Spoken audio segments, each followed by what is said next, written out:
So, the calendar is our first item, our next item of business. I think we need to put the computer Is anybody back up. here? We do.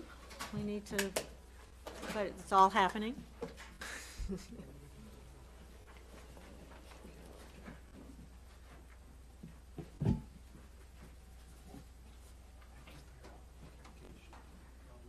Welcome, Levi.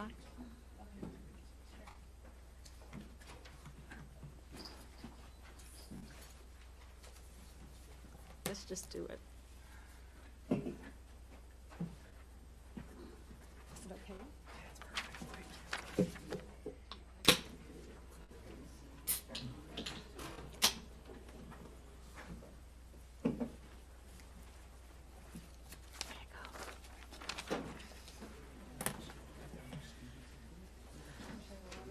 Oh, okay, now here's our calendar. Microphone's on, so I can't hear you.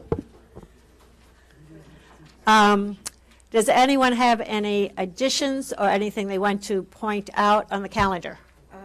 There's Helen? one piece, the capital subcommittee may need to be changed because we have the CM at risk interviews that day, and they go till 5:30, or till 5 at least, and then there's a discussion, so I'm going to have to reschedule, and March 10th? the March 10th meeting. I'll get in touch with the two of you to figure out when we can do that. Okay. I would just add one other thing, which is the Driscoll Park and Playground Committee is having its first meeting Monday night at 7 o'clock in the Driscoll Library. So all are welcome. Barbara? I just want to mention that the Your microphone, please. BEF Trivia Bee is coming up on March 27th. The school committee has sometimes had a group go, and if people are interested, we should talk together and see if people are interested. It's a fun evening. It was held at Coolidge Corner School last year. And it's for a good cause. It's for a good cause. It is for a very good BEF, cause. yeah. Any other announcements? Okay, moving on. Consent agenda. Are there particular questions or comments about items on the consent agenda? I'll move it. Anyone second? Barbara? Any comments, questions, discussion? All in favor? Aye. Opposed? Abstention? So done. Okay. Actually, there is one Okay. comment. The Cutraro Scholarship that's been established, I think we always do, Ms. Coyne, but correct me. You'll send a letter from the school committee with appreciation for this scholarship. He was a Heath School teacher, and he's set up a scholarship fund, actually for, and it's quite a bit of money in it too, per year. 10 to 15,000, it's a new scholarship, 10 to 15,000 per year. He passed away just recently, it sounds like, and was a teacher for 30 years, about 6th grade at Heath School, where he became well known as the Mr. C, and also the varsity boys tennis coach for Brookline High for nearly 15 years. And we did have multiple state titles at that time. He enjoyed playing and instructing tennis on a competitive level, and the scholarship is for a student from Heath who has a number of different, a strong academic record, involved in sports and in the community service. So it really is special when a staff member does something like this, and I think we should acknowledge it. So thank you. Yeah, thank you for pointing that out. It is time for public comment. Thank you, Robin. Mark Goldner, you're up first.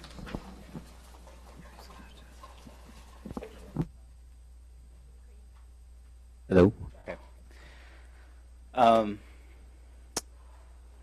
So my name is Mark Goldner. I teach middle school science at the Heath School, and I am the co-chair of the BEU Grievance Committee. I wish to briefly describe our grievance publicly that we presented tonight in executive session. I want to add that the BEU is open to having our level 3 grievances, such as the one we presented tonight, to be aired publicly. And we'd like to open discussions with the school committee about having grievances that do not involve any sort of confidential or personnel matters, as this one does. So I will take a few minutes to briefly explain why the public had to wait to tune into tonight's meeting. The grievance we just presented around this year's professional development clearly violated our collective bargaining agreement and is utterly out of touch with the day-to-day realities of Brookline educators. Rather than work with educators as partners in resolving differences, central administrators choose to dismiss educator concerns. Our contract states that district-wide professional development shall be planned in coordination with a PD council that includes educator representation. This explicitly recognizes the valuable contributions experienced educators bring to shaping professional development. The contract also has reasonable provisions for daily preparation time, as well as paying expenses such as parking fees for required professional development activities. Not only was the provision around the PD council ignored until we filed the grievance, but this year the district decided to implement 4 release days for most K-8 educators. This is a significant increase in release time out of the classroom and was implemented with no educator input and indeed no notice before the first day of school. The BEU agrees with the need for professional development on issues such as cultural proficiency and restorative justice. We also recognize that it is the job of central administrators to plan quality PD. However, this administration barreled ahead with a hugely disruptive program of release days, imposing time and financial burdens on educators and regularly interrupting student learning, all at a massive cost. I am a provider of professional development myself. I've co-authored a book on science and literacy, have been to both polls on climate-related research experiences. I only mention that because I have learned a lot about professional development. And I have learned to always begin workshops by finding out what teachers need, what they want, and what experiences they bring. None of this was done prior to implementing the burdensome and costly project embarked upon this year. At a time when instructional time for science and social studies are being cut, this PD program exacerbates the problem. Elementary teachers used to receive science and social studies release days. These have been taken away. Hiring substitutes for this program costs hundreds of thousands of dollars. Given the current budget crisis and the fact that at times at least 30% of substitute requests go unfilled on PD days, we question whether this particular PD project is really in the best interest of children.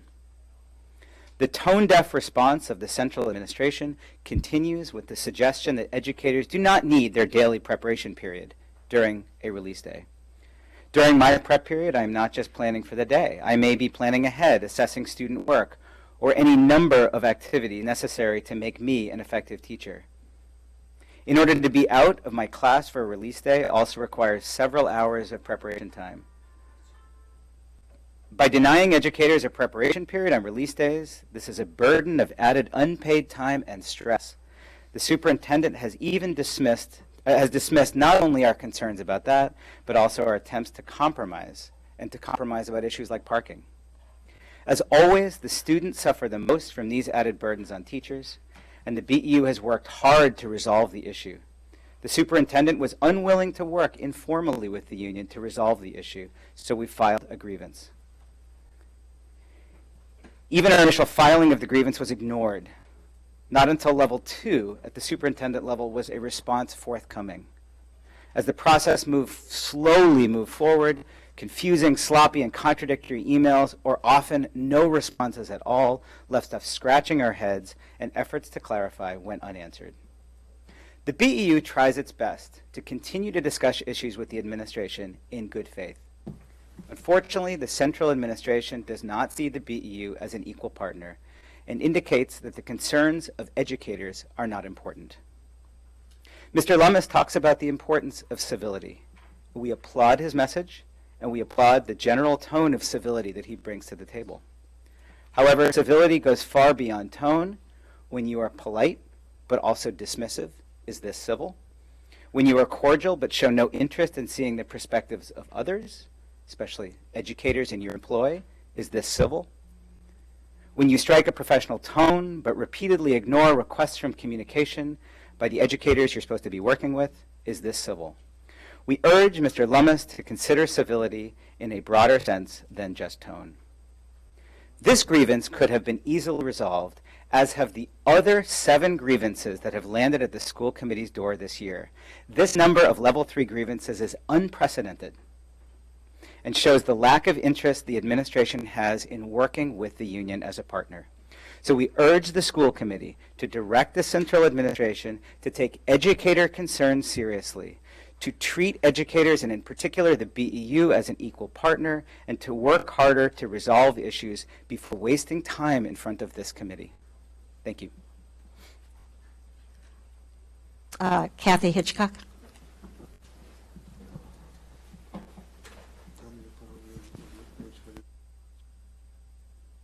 I'm going to be using my phone just to let you know I'm reading off some information that I received from students, so I'm going to be going back and forth just to let you know. My name is Kathy Hitchcock. I'm a math teacher at OLS this year and will be until we get the new academy. I'm also in my 18th year of teaching. I've lived in Brookline for 22 years. I have 3 children who have gone through and are still going through the schools here, and we started with the BEEP program, so just to let you know about that. I'm here tonight to talk about the 10th grade through 12th grade advisory program at Brookline High School. I am not here, however, to disparage advisory as an idea and something that, when well thought out, can be, and well planned, can be terrific. As you well know, there are teachers at BHS, for example, the visual arts teachers, who are completely overwhelmed and burdened by the additional responsibility of running advisory. I want to, however, switch it a bit and talk about the students. And I reached out to some students at BHS. I have taught freshmen, sophomores, and juniors in the past. I reached out to the ones that are in 10th through 12th grade to get their thoughts on advisory. And I'm going to quote now from my phone, so at my age, I go back and forth. So I'm going to just give you some quotes. Let me start here. I don't know a single person in my advisory who values advisory and gets anything out of it. Advisory should be used as a help center. An advisory, when we aren't even allowed to do homework, it's the biggest waste of time ever. I always just go for the grade because I don't want absences, but it has absolutely no value whatsoever. I think that advisory is a set-aside time that could be used beneficially towards juniors and seniors, especially with the stress and expectations that are placed upon us in these years. In the first couple of months, I was expecting that the administration wanted to let us get settled in, but now there are only a few months left in the year, and we've done little to nothing to prepare us or give us information about SATs, college applications, and how to take some of the weight off our soldiers to get through this difficult year. Advisory just wastes everyone's time. Neither the students nor the teachers are engaged in the activities designated for the block. Advisory just wastes I just read that, sorry. It's different for me this year because I'm in SWS, but when I was in normal advisory, I felt like it was a complete waste of time. We never really did anything. And when we did try to do something, no one actually wanted to do it, so it just became a waste of time. Then a student says, the stress level is so high all the time, and we need to do what we can to help out students. Making advisory more helpful or letting us doing the work during the time is a small and easy change that has potential to make a difference. In advisory right now for 10th and 12th grade, 10th through 12th grades, what happens is that You are not allowed to leave advisory and to go seek help from a teacher unless you have made that appointment in advance. You are not allowed to leave to even do any work in advisory, homework, for example. There are some teachers who let students out and don't do advisory, whereas there are other teachers who keep the students in. And so there's a lot of unfairness being felt by the students at the high school. If you can't go to the library, you can't meet with a teacher to get extra help, you can't meet with students and with other friends in a study group, all of that is hands off. You can't do that. It's just right now, it appears a box that needs to be checked. So what I want to say is that I know that one of the points of advisory is to make sure that we can get students to have at least a strong relationship with at least one adult in the building. I also, however, want you to know that many students, not all, but many students have deep connections with other adults at the high school. For example, students go to the UA building as it's their safe space where they can go and do more art or woodworking or design.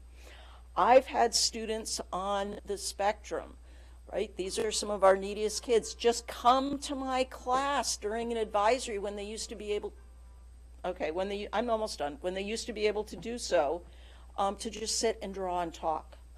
Students go to other teachers for academic help and thus build up relationships that way.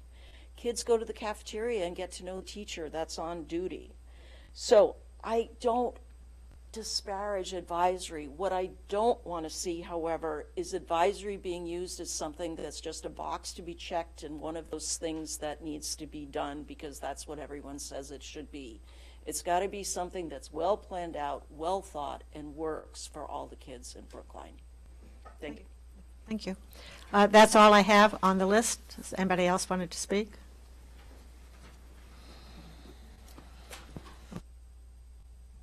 To put a point on Kathy Hitchcock's point that the timeliness of her conversation is due to the rejection by the school committee, by the central administration of a grievance, by the BEU that was to take the weight of the advisory she's talked about off of those teachers who are already teaching 5 classes. We don't understand why there was a rigid and absolute dismissal of our concerns, and we thought it's important for the community to understand a little bit of what we're trying to work to improve. Thank you.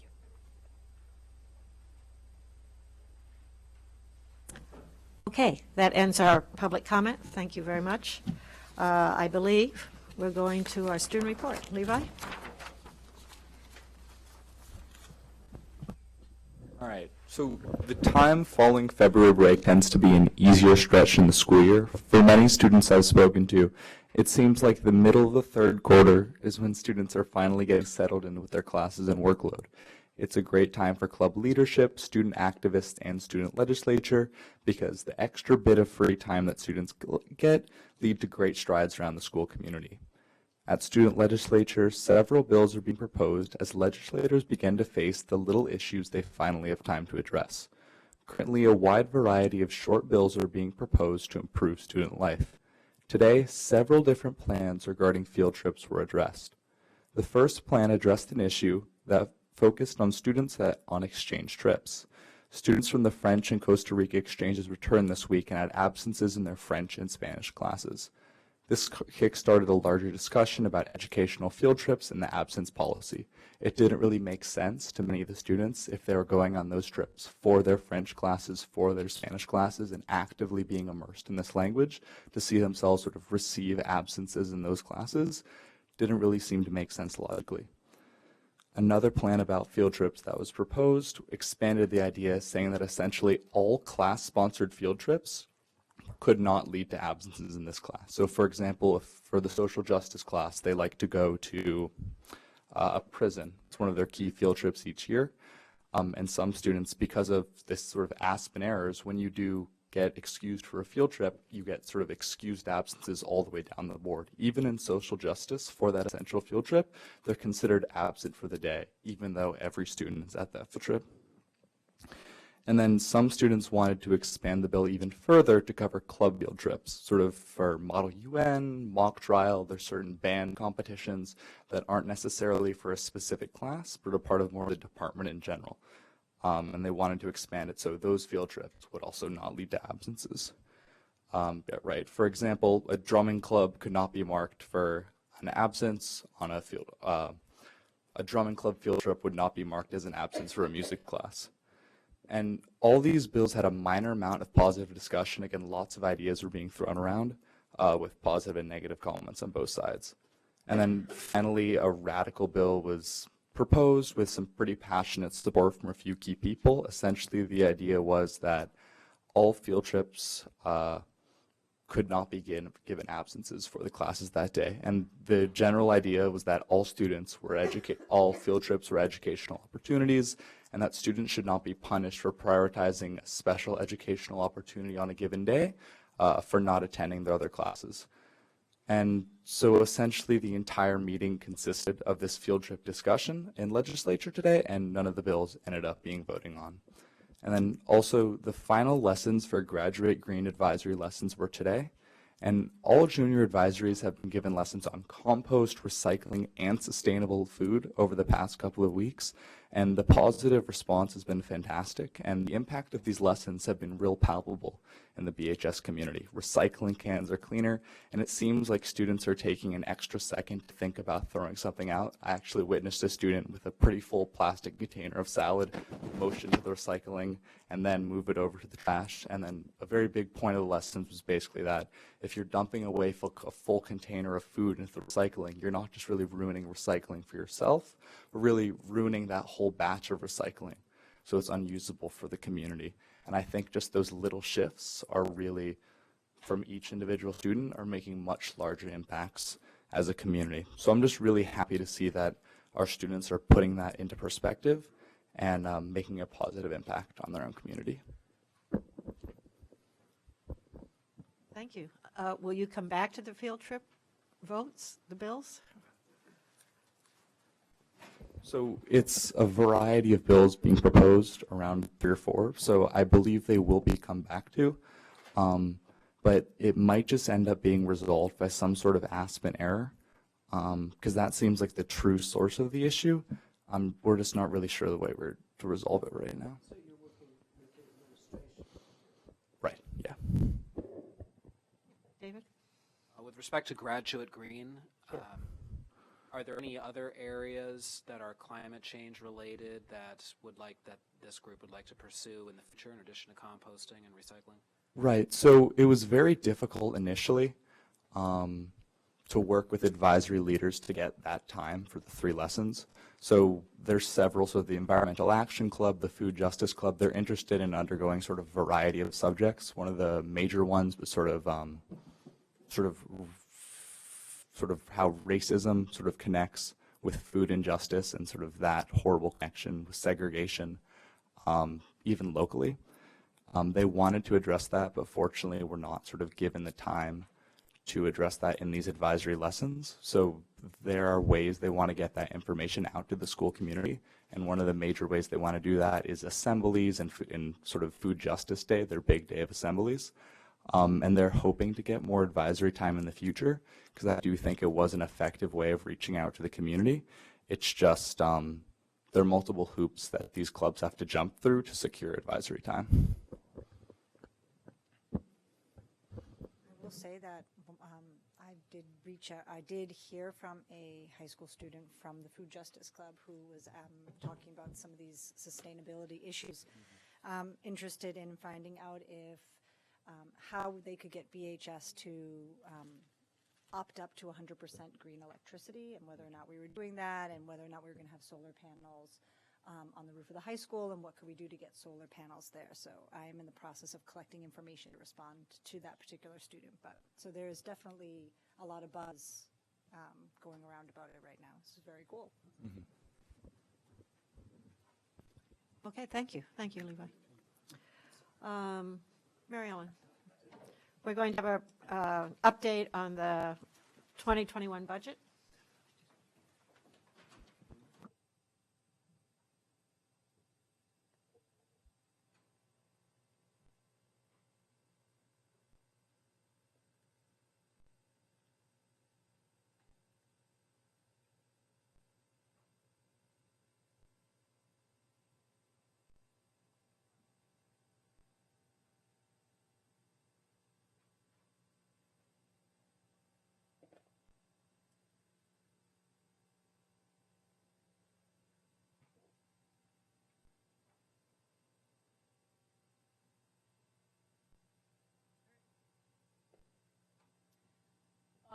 I'm really happy to report that our budget is live as of this evening, and I want to show you in the community sort of how to access our budget.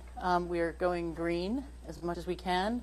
The logins that you received a couple weeks ago will be instrumental in you living with me with a little bit of a hiccup of our launch, and I'll show you what that is. But I want to sort of share with you that we have installed our budget onto our website this afternoon, and some incredibly sort of heavy lift and a compressed timetable both by OpenGov as well as my finance team, Jeremy Stull, budget analyst, Donna Chisholm, budget analyst, and Susanna McCormick-DeBoer, who has really taken great pride in the pages that you're going to see. And I need to give her great compliments and for some initiative, some tenacity, and some creative thinking. All of the pictures you're about to see that are on our web pages are our property, our students. We've never had this opportunity to sort of share our budget in terms of our student learning and being student focused.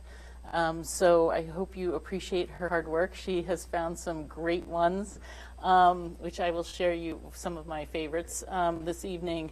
And then we are also doing some training, hopefully in March, with the budget managers as we unfold the budget. But as budget decisions and discussions happen and decisions of this committee are made, they will be immediately, or at least within a business day, work day, be on the website so that the transparency of our budget is here. So the way you access our budget is through our colored pencils icon here. This is currently our budget page. I'm going to talk to Susanna about making this. This is the link to our live financial document. And for this year, right now, as we are working. And it launches you into we're working with, there are a couple glitches we're having with OpenGov. One is the type font. We typically do not use New Times Roman because it's very difficult to read. We're working with them on that. This is a table of contents of our budget. Typically you'd see this in paper format. Each one of the items that you see is underlined is a link to that document, to different parts of our document organized by under the Deputy Superintendents and program. And you will see, I'll show you, so you have all the schools, and we will be building out each of the schools. For example, there is Lincoln. So each of the schools, I'll just use Lincoln, has their logo, has a description of their vision and philosophy of teaching and learning in that building. Included in each page is a dynamic pie chart and table. So for the buildings, those will be changing as we begin to develop, showing what the expenditures are for each of our buildings. And you can actually, in an interactive mode, and this is just a glitch I'm going to show you, and then I'll show you what you really get to see. So currently they're fixing this. This is very frustrating to the public. They will not have to log in. What they will be doing is exactly what you will be doing, since you have a login already. Is you'll see the page. You'll be able to go into tap on that, and you'll see this data, this pie chart and data, which shares with you the columns of FY19 actual, FY20 revised budget, FY21. And then what is helpful is that you can actually move this bar here and actually see how it changes from one year to the next. Very dynamic. And by the end of April, what I'm sort of even more excited about is that we're going to add a fourth column, and that fourth column is going to be the FY20 actual. So you'll be able to see the budget again, the actual against budget for each year, and then as we open 21, we will have those actual expenditures. And this is part of the collaboration we're doing with the town in terms of showing our budget and being transparent about our budget document. Also included as a link off of each page, you will then begin to see loaded in the next week, we'll see a staffing list, so you'll be able to see the personnel and what that represents, the Unit A member positions, all the bargaining unit positions, and any of the dollars that relate to that personnel line item you'll be able to see in detail.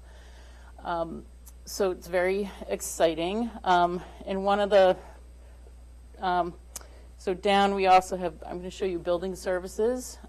She was able to capture this great picture of our students in hard hats. I'm assuming these are probably Coolidge Corner students, students. And so you'll be able to see the various, our general budget format page as it always been. Objectives and accomplishments is also there. Again, you can see by tapping on the pie chart or the graph, you can see, you'll come to this page. One of the things I'm going to point out about this page in particular is on the left-hand side, you see a number of views. We're going to be cleaning that up this week. So that if you want to say, oh, I'm in buildings, but I actually want to go see what Runkle looks like, you can click on Runkle and move to the detail for Runkle if you're interested in just the financial information and move that along. So we are, this document at this point reflects where we are at in our discussions as of February 6th. And the overview, we're finishing up the overview that should be posted by tomorrow, and then be able to enter in those discussions. So as the committee is having discussions around how we're going to balance the resources against our needs, we will be able to make those changes, and those changes will be available to department heads and the public as those decisions are made. In the past, it would take more than a significant amount of time to be able to distribute that information and get that done. Yes? Are special programs included in this, or are they separate? What kind? That are in the school. So it depends on if we've only started with the ones that we had reported in the past. Let me see if I can make this bigger. So for example, at the high school, we have a number of special programs. If those are, so if you call the ACE or African American or Chinese Exchange or International Student Program, we've always had a narrative about those. We are working on one of the other accomplishments we've been able to make in this venture is actually a collaboration between the town controller and myself to actually write the chart of accounts and do some significant overhaul of the chart of accounts. And so we're going to be using OpenGov to help us draft and do that, so that when we actually touch the financial application, we're pretty sure it's going to work, like 99.9%, because part of my wisdom highlights are due to the two chart changes I've done in 2 other districts. It's a little nerve-wracking to get into the financial system. But so we'll be able to generate, once we identify what those expenditures are, we'll be able to carve those out and start showing what those programs are. If there are other programs that need or we want to have expenditures, so in my prior districts, we used to do expenditures for our the equivalent of a RISE program, K-12, so you could actually see what the RISE program is and what the staffing is for those programs. That will take us a little bit more time to develop, but the infrastructure and the ease of the infrastructure to begin to actually build that and carve that out is present, and it's pretty exciting to be able to finally be able to respond to some of the, to have an infrastructure to be able to respond to some of the requests that have come from school committee in terms of what things have cost. Yes. So, first of all, I want to say this is amazing. I mean, I have it open in front of me right now, and I'm looking at the breakdown of personnel in the arts program, and the level of detail is amazing. So thank you, and to your staff for the incredible amount of work that you've done here. That being said, transparency comes with blessings, right? And I'm looking, for example, at the arts program, where it would appear that we have actually cut the personnel budget for the arts program in half in the space of 2 years. So visual arts? Visual. It looks like performing arts. So you can bring it up. I will have to. I want to say navigating in here is a little bit complicated. I think rather than get into the question around the specific arts program, okay, I want to mention to anybody who's watching this in the public that you should be looking under stories and not under reports, budgets, data, or portal to like access this information. But I also would like you to, make a recommendation to the public about where they should go if they have questions about like the apparent decline in budgetary allocations to the arts program by 50% over the course of 2 years. So let me Where do share. people So let me share some of my the work that I've been doing over the last few years. So one of the things, and I really have to thank and I really appreciate the school committee support on this, is there's a reason why, I think to this FY20 budget, I asked the school committee to actually vote to present the budget and building-based budget. So there's some significant back-end accounting chaos, and I call our chart of accounts craptacular, not really a good public word, but it is what it is that many staffing members are not properly coded and charged to the right accounts. So we've been doing a significant amount of cleanup, and it's been super helpful and incredibly helpful for the school committee to be very interested in having their budget shown by building. Because it's not been a lift or an ask that's happened with many of our departments. So as what we're going to find is we're going to find that there's a variety of programs, variety of line items that are going to go way up or way down, or shift or be split apart, and you're going to be like, where did people go? So that is a great suggestion in terms of where people can go to ask, and I think one of the things we may start adding to these pages is sort of what change, when we make a change like that, is sort of document, here's the change that was made in the year that was made in, and kind of what happened. I've had to do this before, so it's a great question and a good reminder for me, because I did spend a lot of time explaining to people kind of where did these things go, and are they really still funded, and show me, and appreciate that that's a reasonable and appropriate question and needs an answer. I don't think we know now how to address or how to respond to many incoming questions about specific budget items. I don't. Your staff, I don't think, has that. But it's a great question, and let's sort of really think about that. I do want to just be clear that that there has been no 50% cut in performing visual arts over the last couple of years. In fact, there's been no cuts on that level to any program. If someone, Dr. Abramowitz or others see something like that, it is most likely that it's now being coded differently or represented differently. And please ask the question, because we want to assure you of that and respond to it. But like Mary Ellen was just describing, there's been lots of shifts in how we're representing things, what accounts they're assigned to, and so it can appear, as it may in your example you're using, that cuts have been made when. As we've been growing our budget, 5% a year, cuts like that had not happened. But I do want to just, for anyone listening, assure them that there's been no cuts to that extent on any programs, especially visual or performing arts. So that's what I wanted to share with the committee tonight. So if you with the login that you have, you'll be able to get into that level of detail. If you want to look at that level, the narratives are all available, as well as the accomplishments and objectives that each of the budget managers provide. Just one more question about the organization of the page or the pages. There's like 6 pages here of lots of different sort of sub-budget narratives. Is there somewhere where there's a single unitary comprehensive budget altogether? Do you mean like on a summary level, or do you So mean? like when you actually go into OpenGov and you actually try to, You mean like this? This is gone. no, not like that. That's what, no, there isn't, these are all individual pages. There isn't one where you would scroll through all of them. And it would be able to break out into aggregates so that you could see them relative to each other, for example. Yeah. Yeah, please. We are half an hour behind, and I just want to note that we are going to be, we're going to be, we do have a finance subcommittee meeting next Wednesday morning where we'll be talking about this, but just so you all know, as chair of finance, I've expressed to Mary Ellen already, and she's working with OpenGov to some extent, but there are a fair number of people in this town who are going to want a book. I'm one of them.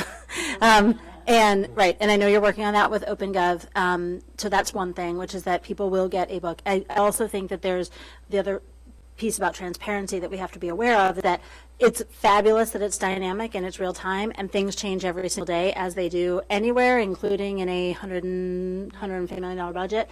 I just want to be really clear that that's going to confuse a lot of people. And people are going to say, but I ran the numbers and it was this, and I ran the numbers and it was that. It was like, well, you ran them 6 weeks apart and things changed. And so there's going to have to be a fair amount of just acculturation in the town for things changing. And I think we need to have language on here that says, this is a real-time budget, and so recognize, that's going to be a different thing. That said, we are going to need to probably at least have one version every year, the version that goes to town meeting, maybe 2 versions, I'm not sure, but at least one that is kind of our reference point, right, that is a North Star. Because just like we have the enrollment numbers change every week, we also have the October 1 enrollment numbers that we kind of pegged to. We're going to need something to peg to, as fabulous as this is. So just those 2 things are things that the deputy superintendent is working on. I think it's important for the public to understand that, so that when there's at least one set of numbers, we can figure out when that is and lock that down. So every page is marked to that point. Every page is marked as preliminary, and I would imagine that we would do something similar on every page as to the final number. It is very important for that to be very clear as we're planning. And I actually, in viewing this, I will be talking to Susanna as of any kind of formula we can put on in terms of last date saved on the top of the page, which would be helpful, because I was looking for that today as I was reviewing these and wanting to know, when it was last saved, either by her or by me. So we are working on that. This is live already? Yeah. Oh, okay. Because is it ready to be live? It's basically the format that we've always issued. And the data and the numbers are as of February 6th. And what we've already published, it just gives you the detail of we did just a 30,000 foot level of our numbers. These are all the underneath part that we would have issued in January. Tell me correct me if I'm wrong here, but you should think of it as the first budget book that we get, the preliminary budget book. Instead of on paper, it's here. At this point, it is the February 6th numbers we presented to you, so it's about $1.1 million out of balance. And as you know, we'll talk about in a moment, the steps forward here to get that in balance, working with the school committee and the administration over the next month. So, think of it as that. Okay. As a reference point. Thank you. Yeah, and we'll work on, dynamism is one thing, daily change is another, and I would err towards, as we make decisions, we update it on a regular interval, not a daily interval. But we'll likely to be updated after a school committee meeting where there is a decision made, and so that would be marked as the point of, there'd be minutes and those decisions would be reflected. actually, one other question. So the first quarter report, will there still be a first quarter report? Yes. Will it come from this, or? So the tables and charts could potentially come from this, but what the analysis still needs to be done, and there's still lots of information that needs to be gleaned from what those numbers mean. So it's just that will always still happen, and quarterly report will always still happen. So in terms of next steps on making decisions about the budget, so I think, as you all know now, there's a workshop 2 weeks. The next school committee meeting will be a workshop to really work through the budget. At that point, we'll have additional information that the committee has requested on a variety of levels in cost areas. So you'll be able to make some of those, have some deliberations and have some discussions and hopefully decisions. And the target is to get the budget in balance by the end of March, really. And then update the budget, so then start preparing it for advisory committee and the town meeting process.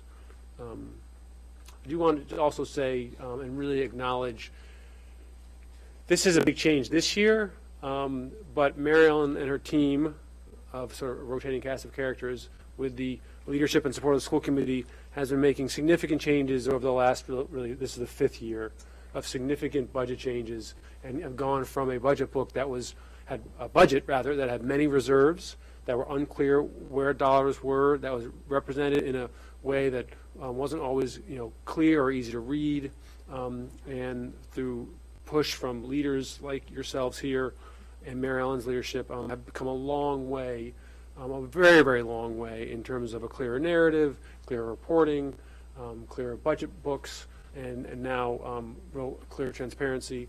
And this is a big step, and it's messy right now because it's new. And so we are asking patience as we work the kinks out. There are plenty of kinks, but it's it's a continuation of a path that's been going on for years and years. So thank you, Mary Ellen, for you and your staff on that, and also the school committee. So I just want to add my thanks. I know I've pushed hard for a budget at the school level, and I know we're still working on it, but thank you so much for that. I take it that school administrators at the school level will be trained and fully understand all this. Absolutely. Okay. Much of this cannot be done without them and their participation. So, but it also is a tool for them to be able to, monitor where their budget is, see where their budget is, and be part of the process. And I'm excited for them to see it as well. Thank you so much. We're now moving on to progress report, discussion of 2019-2020 district priorities.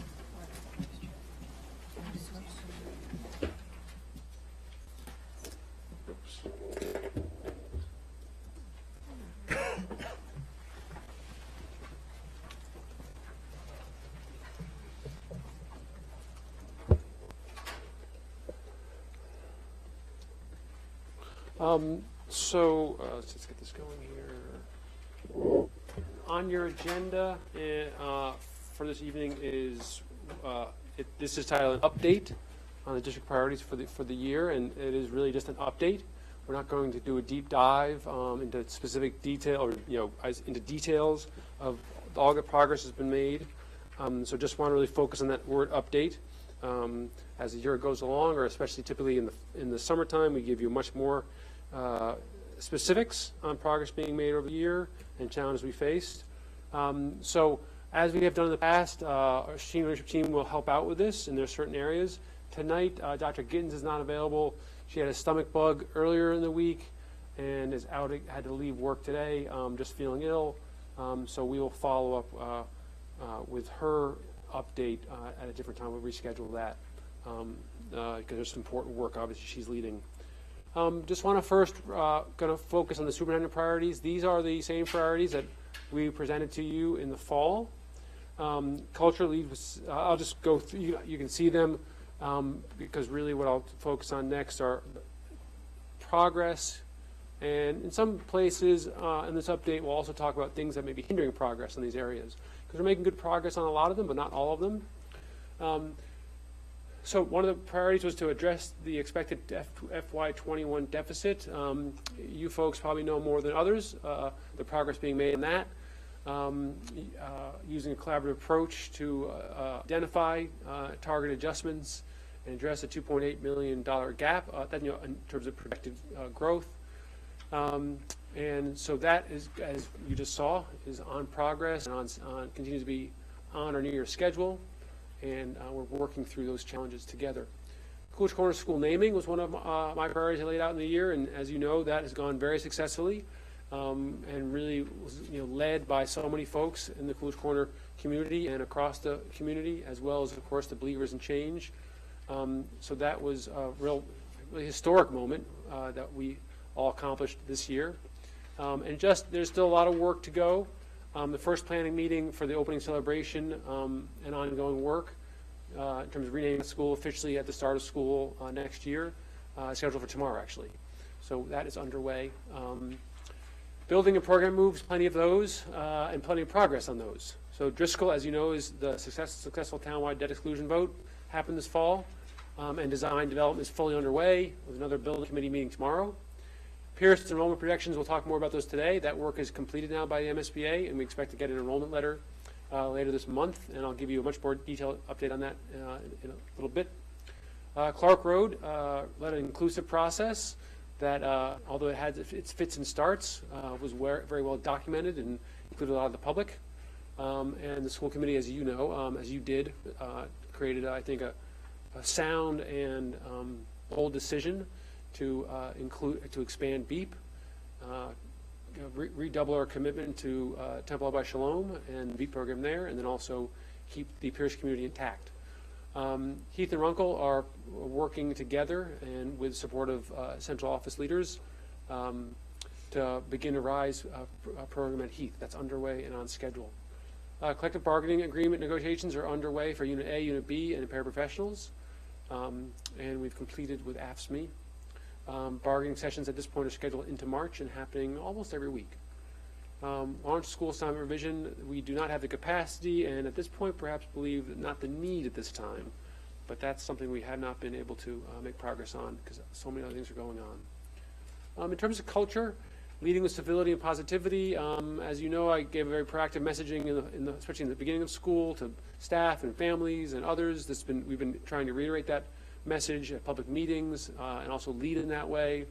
Principals and directors reinforce this message numerous times. And, it's a work in progress. We continue to need others to step up and stand for it, as many people are doing. But I'd say we're making progress on that.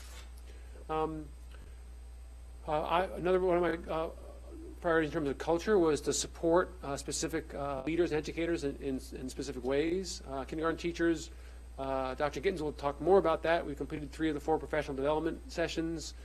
They were asking for time to meet together, and that's what that has been, and kind of work through challenges and issues and learn from each other. They wanted to learn more about, work more on and understand better about, and really have play and some flexibility in their scheduling, and we assured that in the beginning of the year. Wanted to do more work on English language arts and also specifically the reading level there. That work is still underway and we'll make, I think, a fair bit more progress and add some more definition to that next week when we meet. And there was a 4th one, which I can't remember now. But again, that work is ongoing. It's not complete. It's been positive and going productively and has really uncovered, I think, quite a bit of agreement across the district, areas that really need clarification, further clarification on scheduling and teaching of English language arts, integrated units, and that work will continue. Principals, each principal this year, instead of just being supported primarily by the superintendent, we've had a team of senior leaders supporting principals and being assigned to them. That's resulted in much quicker responsiveness for the principals when they need support or answers, and really an ability for more folks to be understanding and aware of the challenges and the successes principals are facing in their schools and supporting them in a more effective and in a sort of more rapid way. And district leaders, I've been able to hold weekly meetings and very consistently with both as a team of senior leadership leaders, but also with each senior leader and deputy, and also director of human resources. And those individual meetings have been much more consistent throughout the year than they have in the past, and feel that that team is really together in terms of working together and supporting each other, and really being focused on supporting the rest of our staff across the district.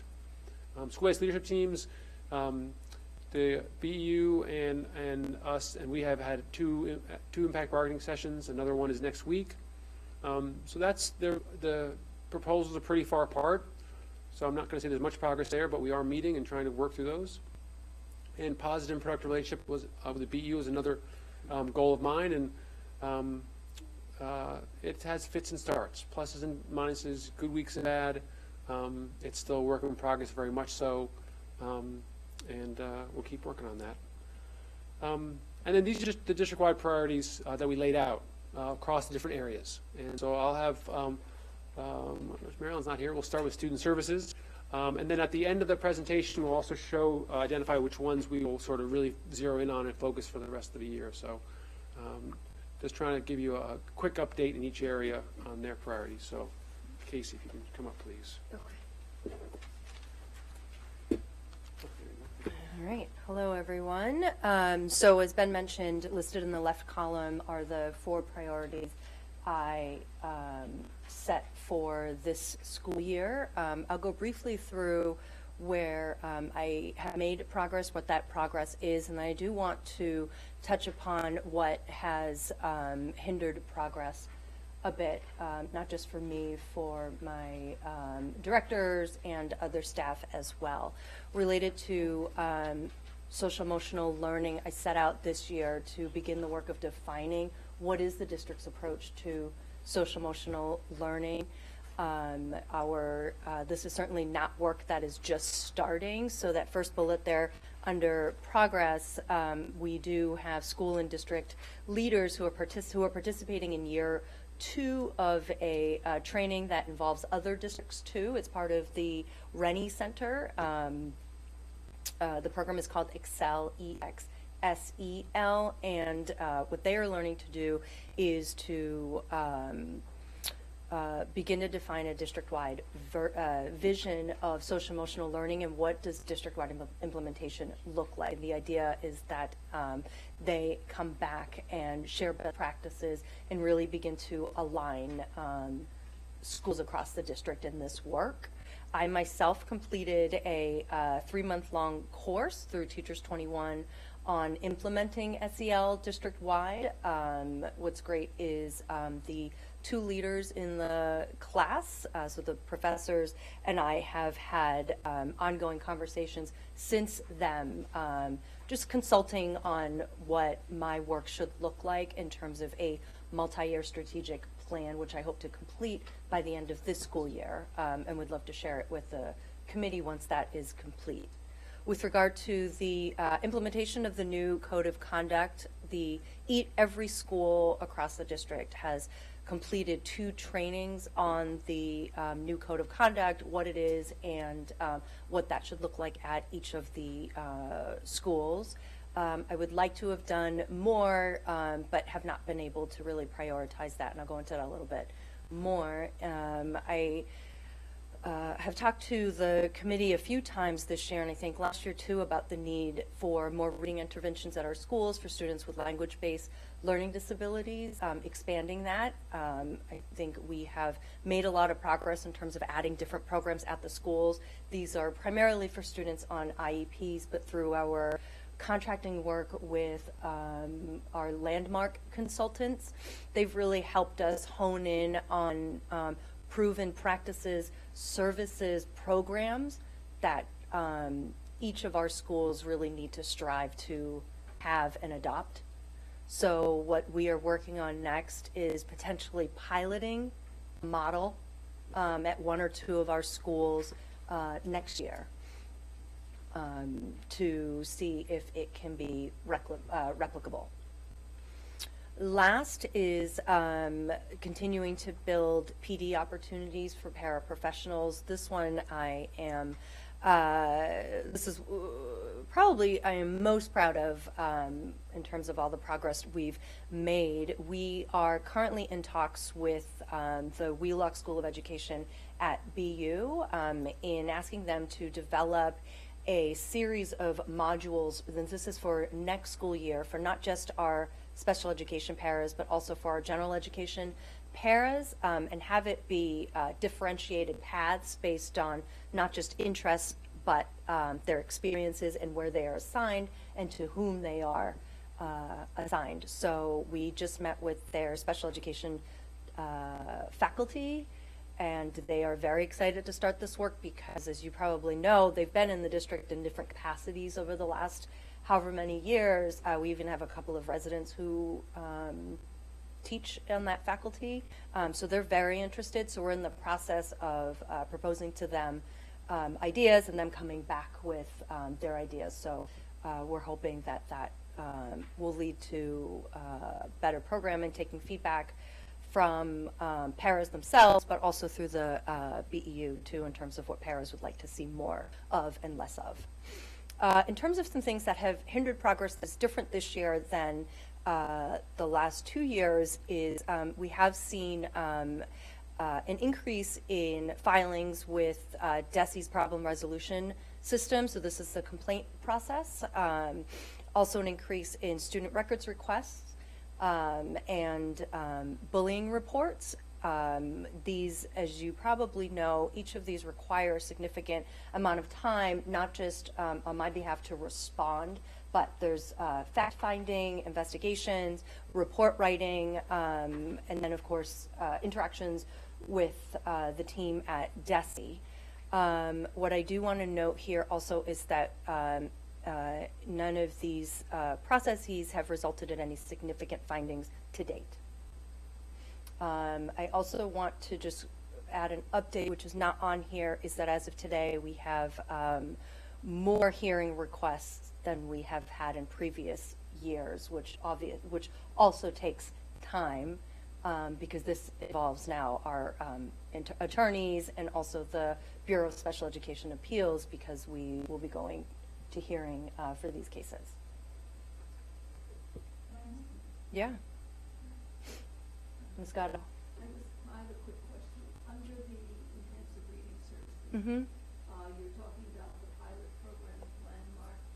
Are we still doing the Fountas and Pinnell level literacy interventions in the early grades? We are. So we still offer LLI. Right.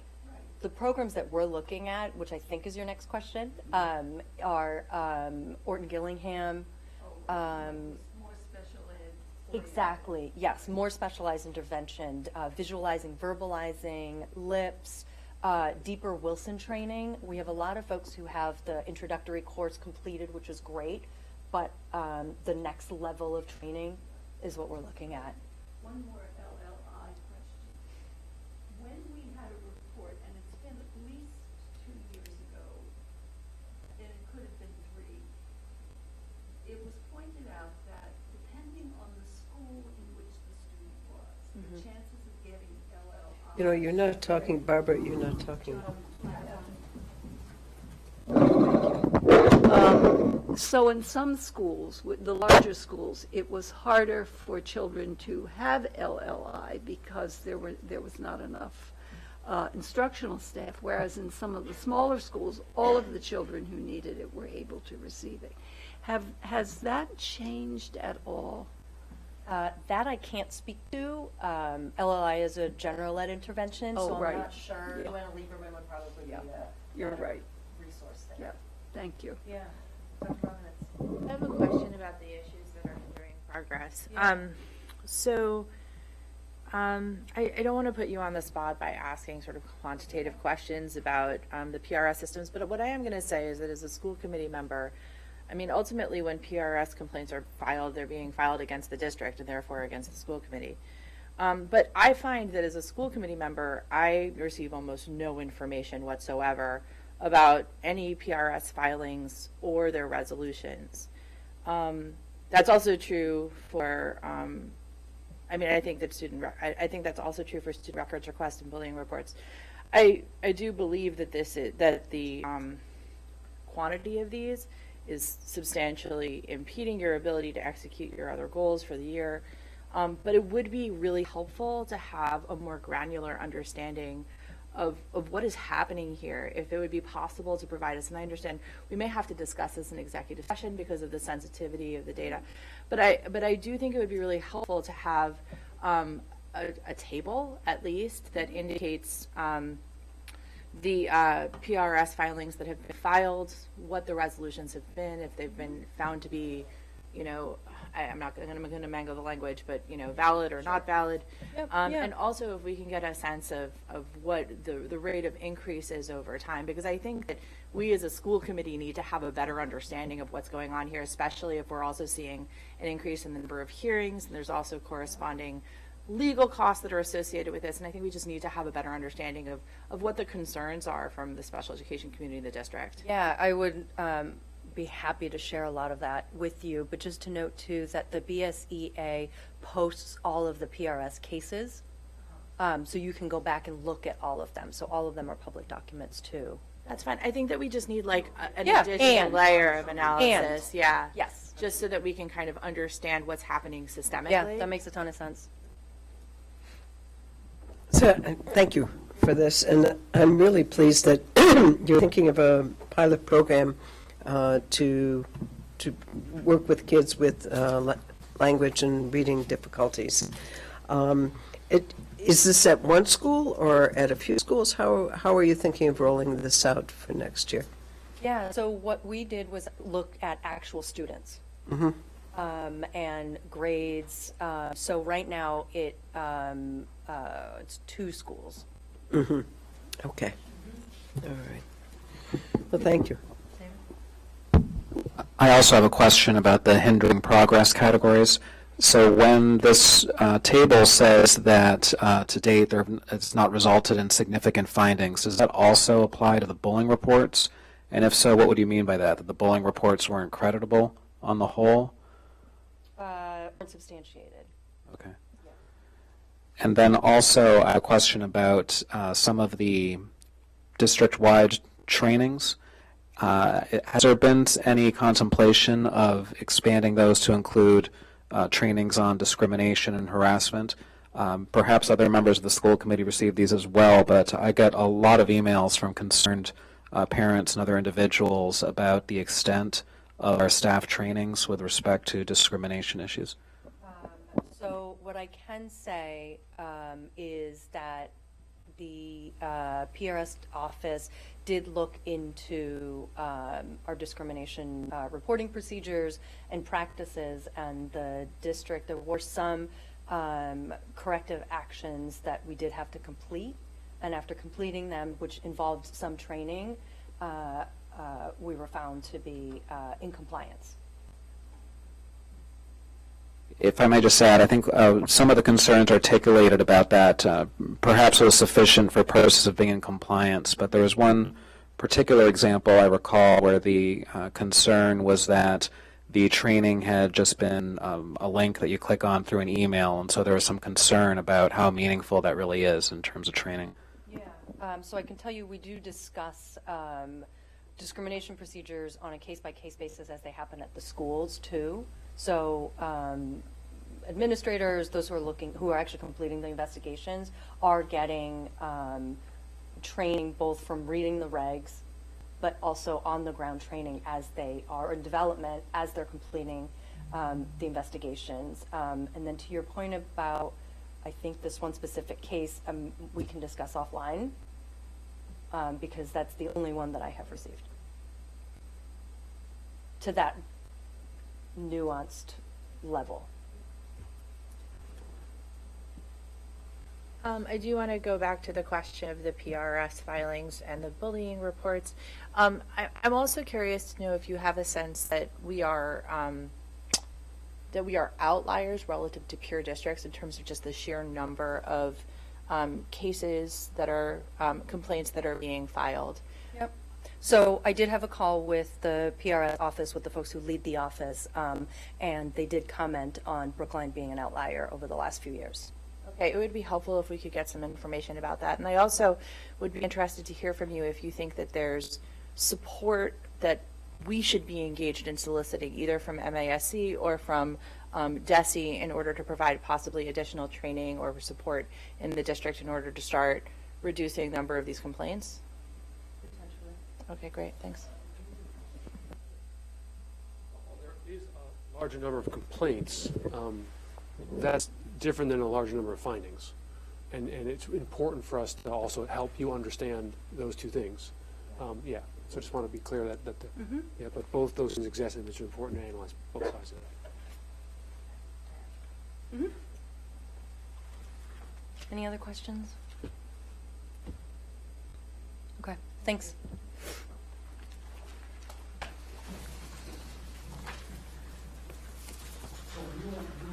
Through Office of Teaching and Learning to Office of Educational Equity. Good evening. Thanks for having me tonight. I'm going to talk about the goals that we set forth and how we're doing on them.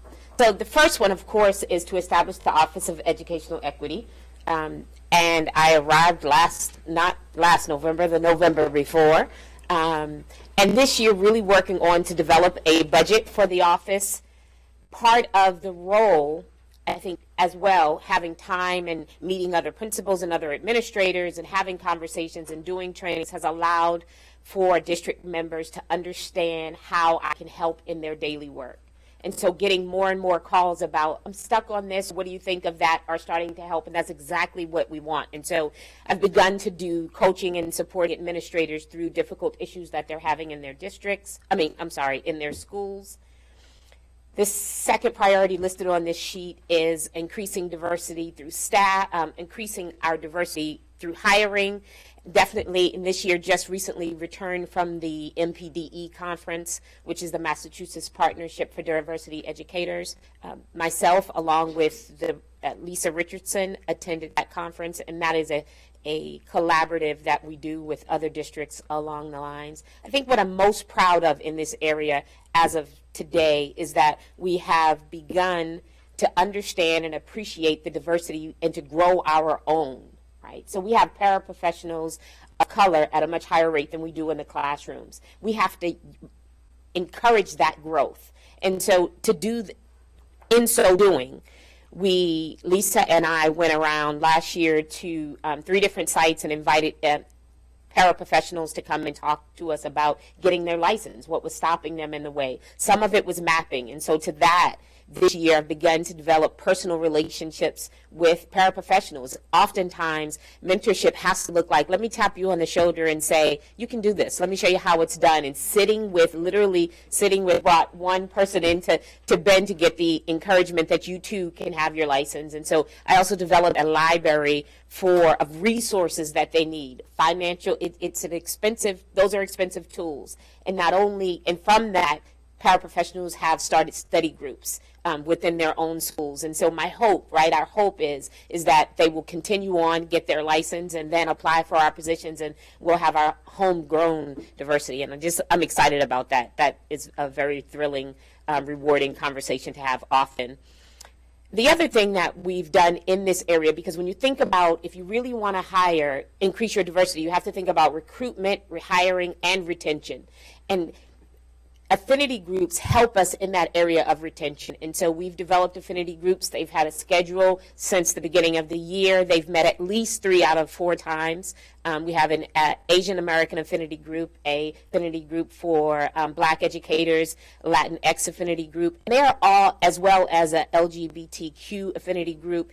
And they're all led by an administrator that identifies with that affinity. And so they're phenomenal. And I want to publicly shout out Casey in the back for leading our Asian American affinity group. And it is a great opportunity for educators of color to come together and discuss the realities of being a Brookline educator. And so far, they've been phenomenal. And so just want to publicly say thank you to Viri as well, from Driscoll, who's leading our Latinx, to Asa, who's leading our LGBTQ affinity group, and they have taken place. There's one more for most of them, and I think the African American affinity group has 2 more coming up.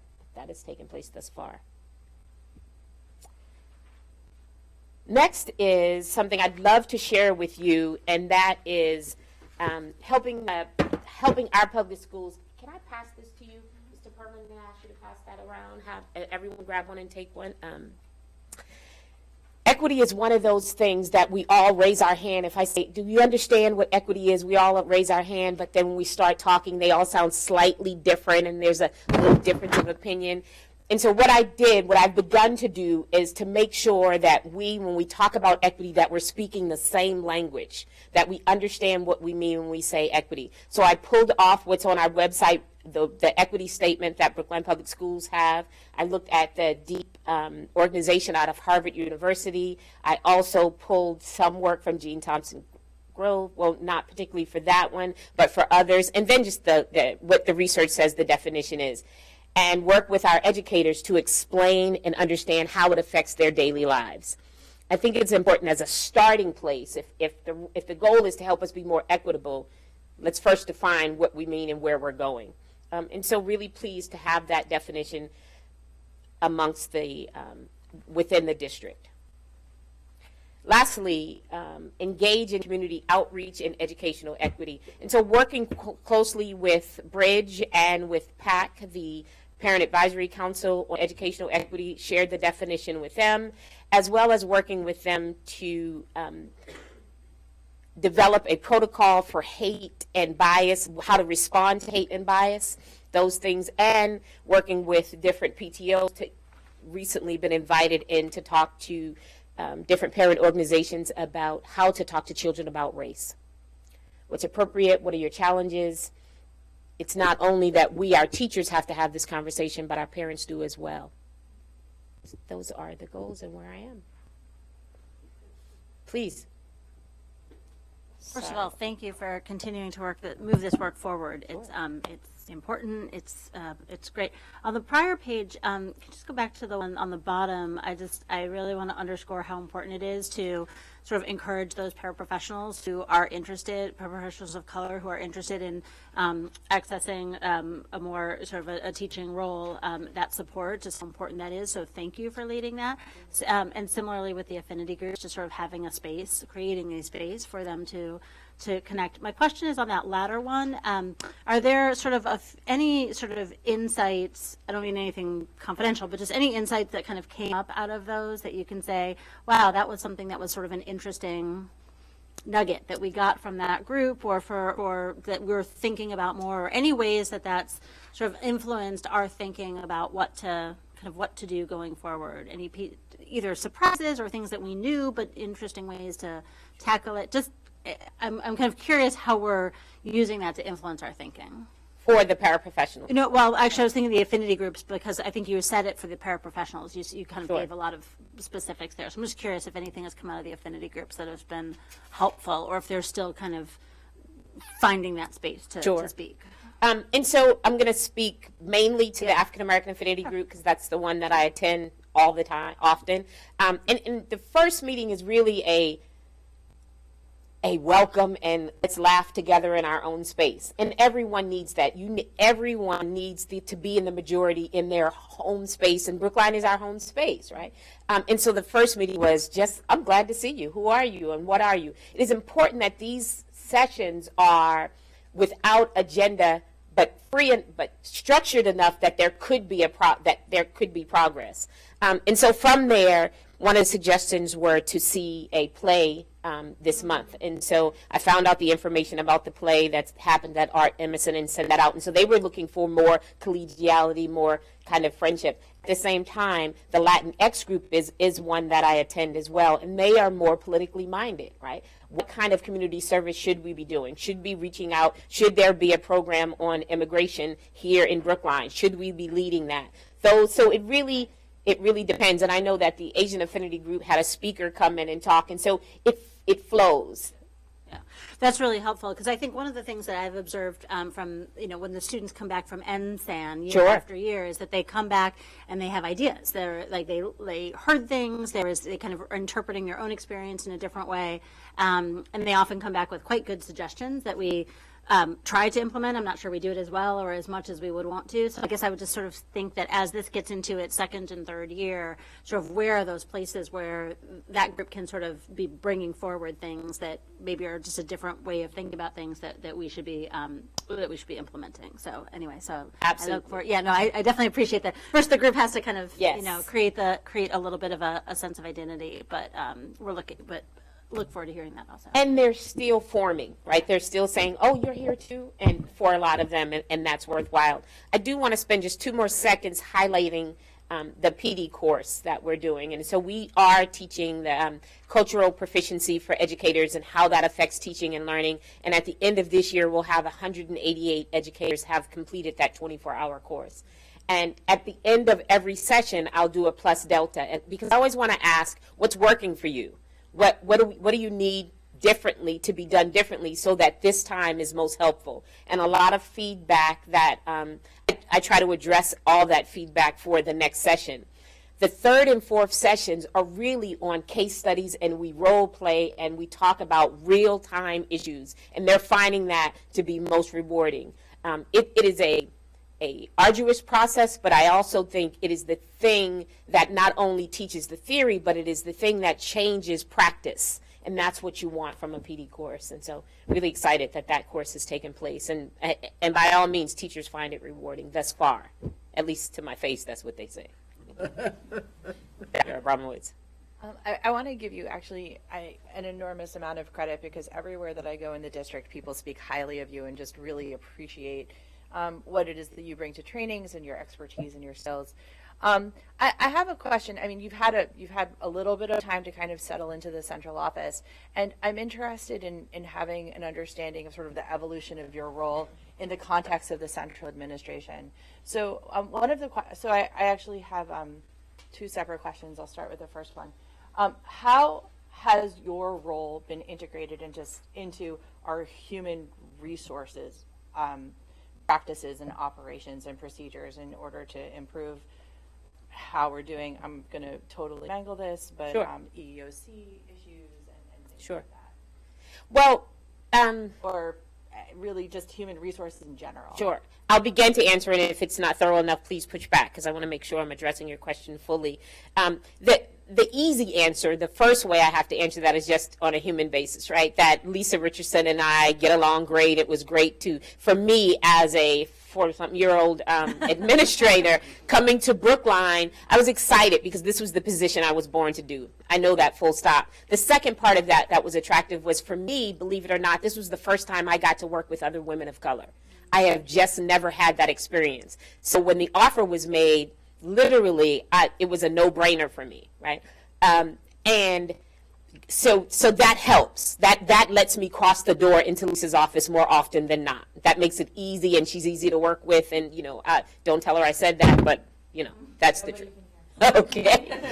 And so that's on one hand. The other hand is knowing that we have to be concerned with recruitment, with hiring, and with retention. There's no way to do that unless I'm working hand in hand with Lisa. Like, our next project will be about helping to develop questions that administrators could have to inform them about what are culturally proficient questions you can ask in an interview. That's legal, that works, that'll get to that answer and to that core. And so we're always looking at those three areas. Some things she helps with, like I don't need her help on affinity groups. At the same time, getting this para thing off and going to do the research to find out what a Brookline para saying, it couldn't have been done without her. As far as working with when she is confronted with, I think you mean a civil rights complaint, or is that your second part of your question? That hasn't happened yet, as of yet. That is an area that this position could grow to. We're just not there yet. Yeah, I hope it will. The second part of my question is I'd like to hear a little bit about some of the challenges and opportunities that you've had working in the schools around race and equity related issues. I know that there's been a number of bullying issues that your consultation has been sought and things like that. So could you kind of reflect on how you've been able to bring your expertise into the school environment around conflict related issues? hypothetically, almost. So I think, as I started to say, I think that part of the reality is that this year folks now know I'm here, right? And that's a good thing, but they also are starting to gain trust and faith that I actually kind of know this stuff a little bit, which is wonderful, right? And so when they are stuck with teachers who may be struggling with behavior or classroom management, and they're not aware of it, how do you approach that and find the resources? For example, the first grade teachers are in the course this year, and what I found was that when we started talking about microaggressions, we explained the theory of what it is, they couldn't relate. And so I had to, one, find a read aloud book for them. So we bought a read aloud book for every first grade classroom in Brookline Public Schools called Ouch Moments, to help them translate and have the conversation with 6-year-olds and 7-year-olds about what a racial microaggression is. But you can't get there until a teacher trusts the relationship with you enough to tell you, this is where I'm struggling and this is the skill I don't have. And so some of that comes from principals saying, I'm really seeing my teachers, I see some data this way, that they're not approaching this, or this is commonly happening. And there are tells, like in this work, if you're hearing certain statements that says, we need to do some work around X, Y, and Z, and let me help you with that. There may be statements where adults are fearing students, right? And that's, for me, an alarm. And I say, you know what, we need to go over and do some work and talk about discipline, and let's look at some data, and then let's kind of, let me find some resources to help you. But just like with kids, it has to start with relationships. Did that answer you? Perfect. Yes. Hi, Ellen. Thank you for all your work. I'm just wondering, so one of the outcomes, we hope, will be retention of teachers of color and a diverse workforce. Are you keeping track of the people who attend and the retention rate? Or will you be? Attend the course or the paraprofessionals? No, the affinity groups. The affinity groups is what I'm thinking of. You know how much that might contribute. I mean, you can't say it's a direct piece. Sure. But I'm curious if that, because when we did the mentoring of first-year teachers at the high school, for instance, we found a huge amount of retention through that and have continued to support that over the years because it's been such an important way for teachers to connect, first-year teachers. That's an affinity group, too, in and of itself. The honest answer is yes and no, right? Yes, in that every meeting we have at least, I need to check in with one group, but we have a sign-in, right? And so that's the yes part, but I do that so that I can send an email saying... Yeah, I'm not saying it should be mandatory. I'm just thinking that somehow we should keep track of it. That's a good point. That's an easy switch because we already have the data. We can't do that. Right. I mean, I don't think it should be mandatory for anybody or anything like that, but if they're I would willing like to have a sense. Sure. And it may not be direct correlation either. Hi, Calista. I just, so you're very busy, and I think you're like a one-person department. Yes. Yeah, so thank you so much for that.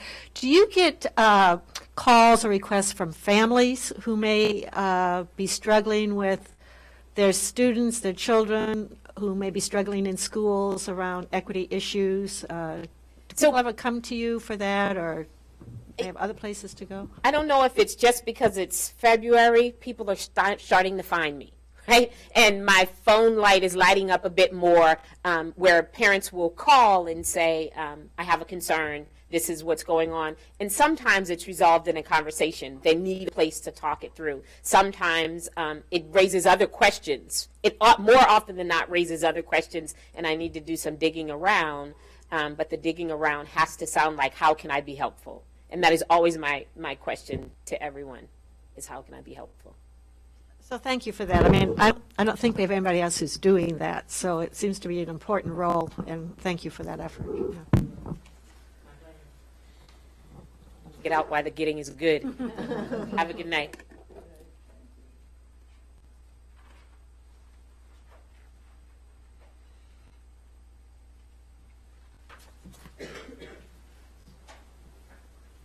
Hi. So just to give you an update of where we are with administration and finance, you saw earlier around OpenGov and making the budget additionally more accessible in the chart of accounts, as I talked about. The other piece with regards to our budget and priority for fiscal and financial controls is student activities, and there's going to be a GASB 84, love the accountant rulings that come out for July 1, which talks about how student activities are to be reported on the town's financial statements for the very first time since 1997 when the law came through. So we'll be working with the town controller and the auditors around how to be reporting student activities and what that means. So student activities are all the field trip funds, the student clubs and organization funds that have typically sort of been off the town's ledgers, but in 97 were to be brought on the town ledgers and accounted for. So they're changing the status, and this is a national concern. Every school district in the country has challenges and successes with student activities. And so part of, just in terms of OpenGov, as we started this project in December, and to tell you the truth, I don't think OpenGov thought we would be successful, even though we were delayed, to be able to launch this. So having the priority of having our budget transparent and open, as it has been the priority of the committee, has been a worthwhile project, but it's taken some time. And we're not as far along as we'd like to be. The other goal priorities that we've had for this year is developing the 5-year CIP plan and our building projects. We are should be by May or June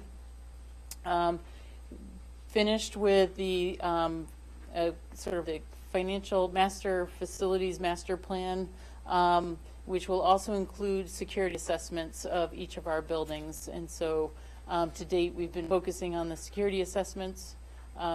We've 2 left to go. Those will be finished, and then we'll be finishing out each building. And so the priority of this project was to be able to have the committee be able to be fully informed about what the state and condition is of their buildings, how many classrooms, what's the capacity, when the roofs are due, all kinds of those kinds of things, and have an easy document. So Capital Subcommittee should have some drafts of those shortly at the end of March to start reviewing those each meeting as we complete that project through June.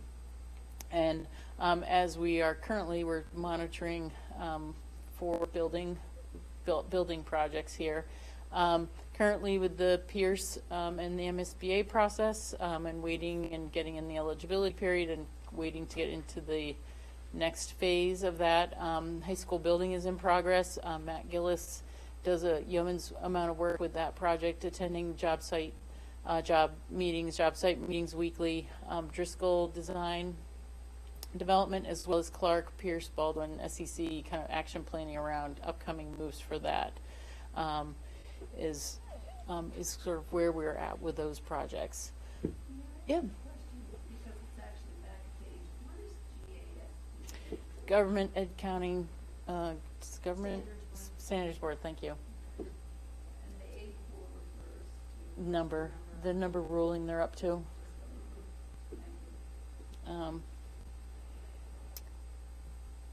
And let's see, as well as we've been working on the emergency response and preparedness plan. That's been an ongoing multi-year project. We are and sort of midway and almost to completion around converting ID badges into key cards, so that we don't have external keys issued to employees anymore, but a key fob will be able to, and a ID badge, and everybody wearing an ID badge will be sort of the standard of the day starting in September.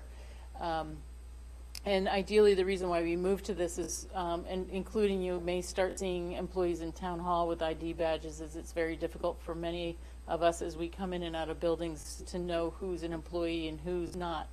And when we implemented this, typically with children and students, is that they often need to know, and sometimes need to know, who's a trusted adult. So sometimes those ID badges, even though the lanyards are all different, they know and understand what that standard ID badge is, and they know who's allowed in the building or not. And then we take on security from there, which can be as simple as sharing, gee, how may I help you? You don't have an ID badge. Where can I help and assist you?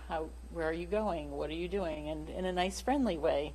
and then escorting them to sign in as well. So that is on its way. And also just the issue of keys and collecting keys and issuing keys for access to our buildings by our staff. So we'll be working, we've been working closely with the police department, and we have all but 2 of our schools completing the options-based response training.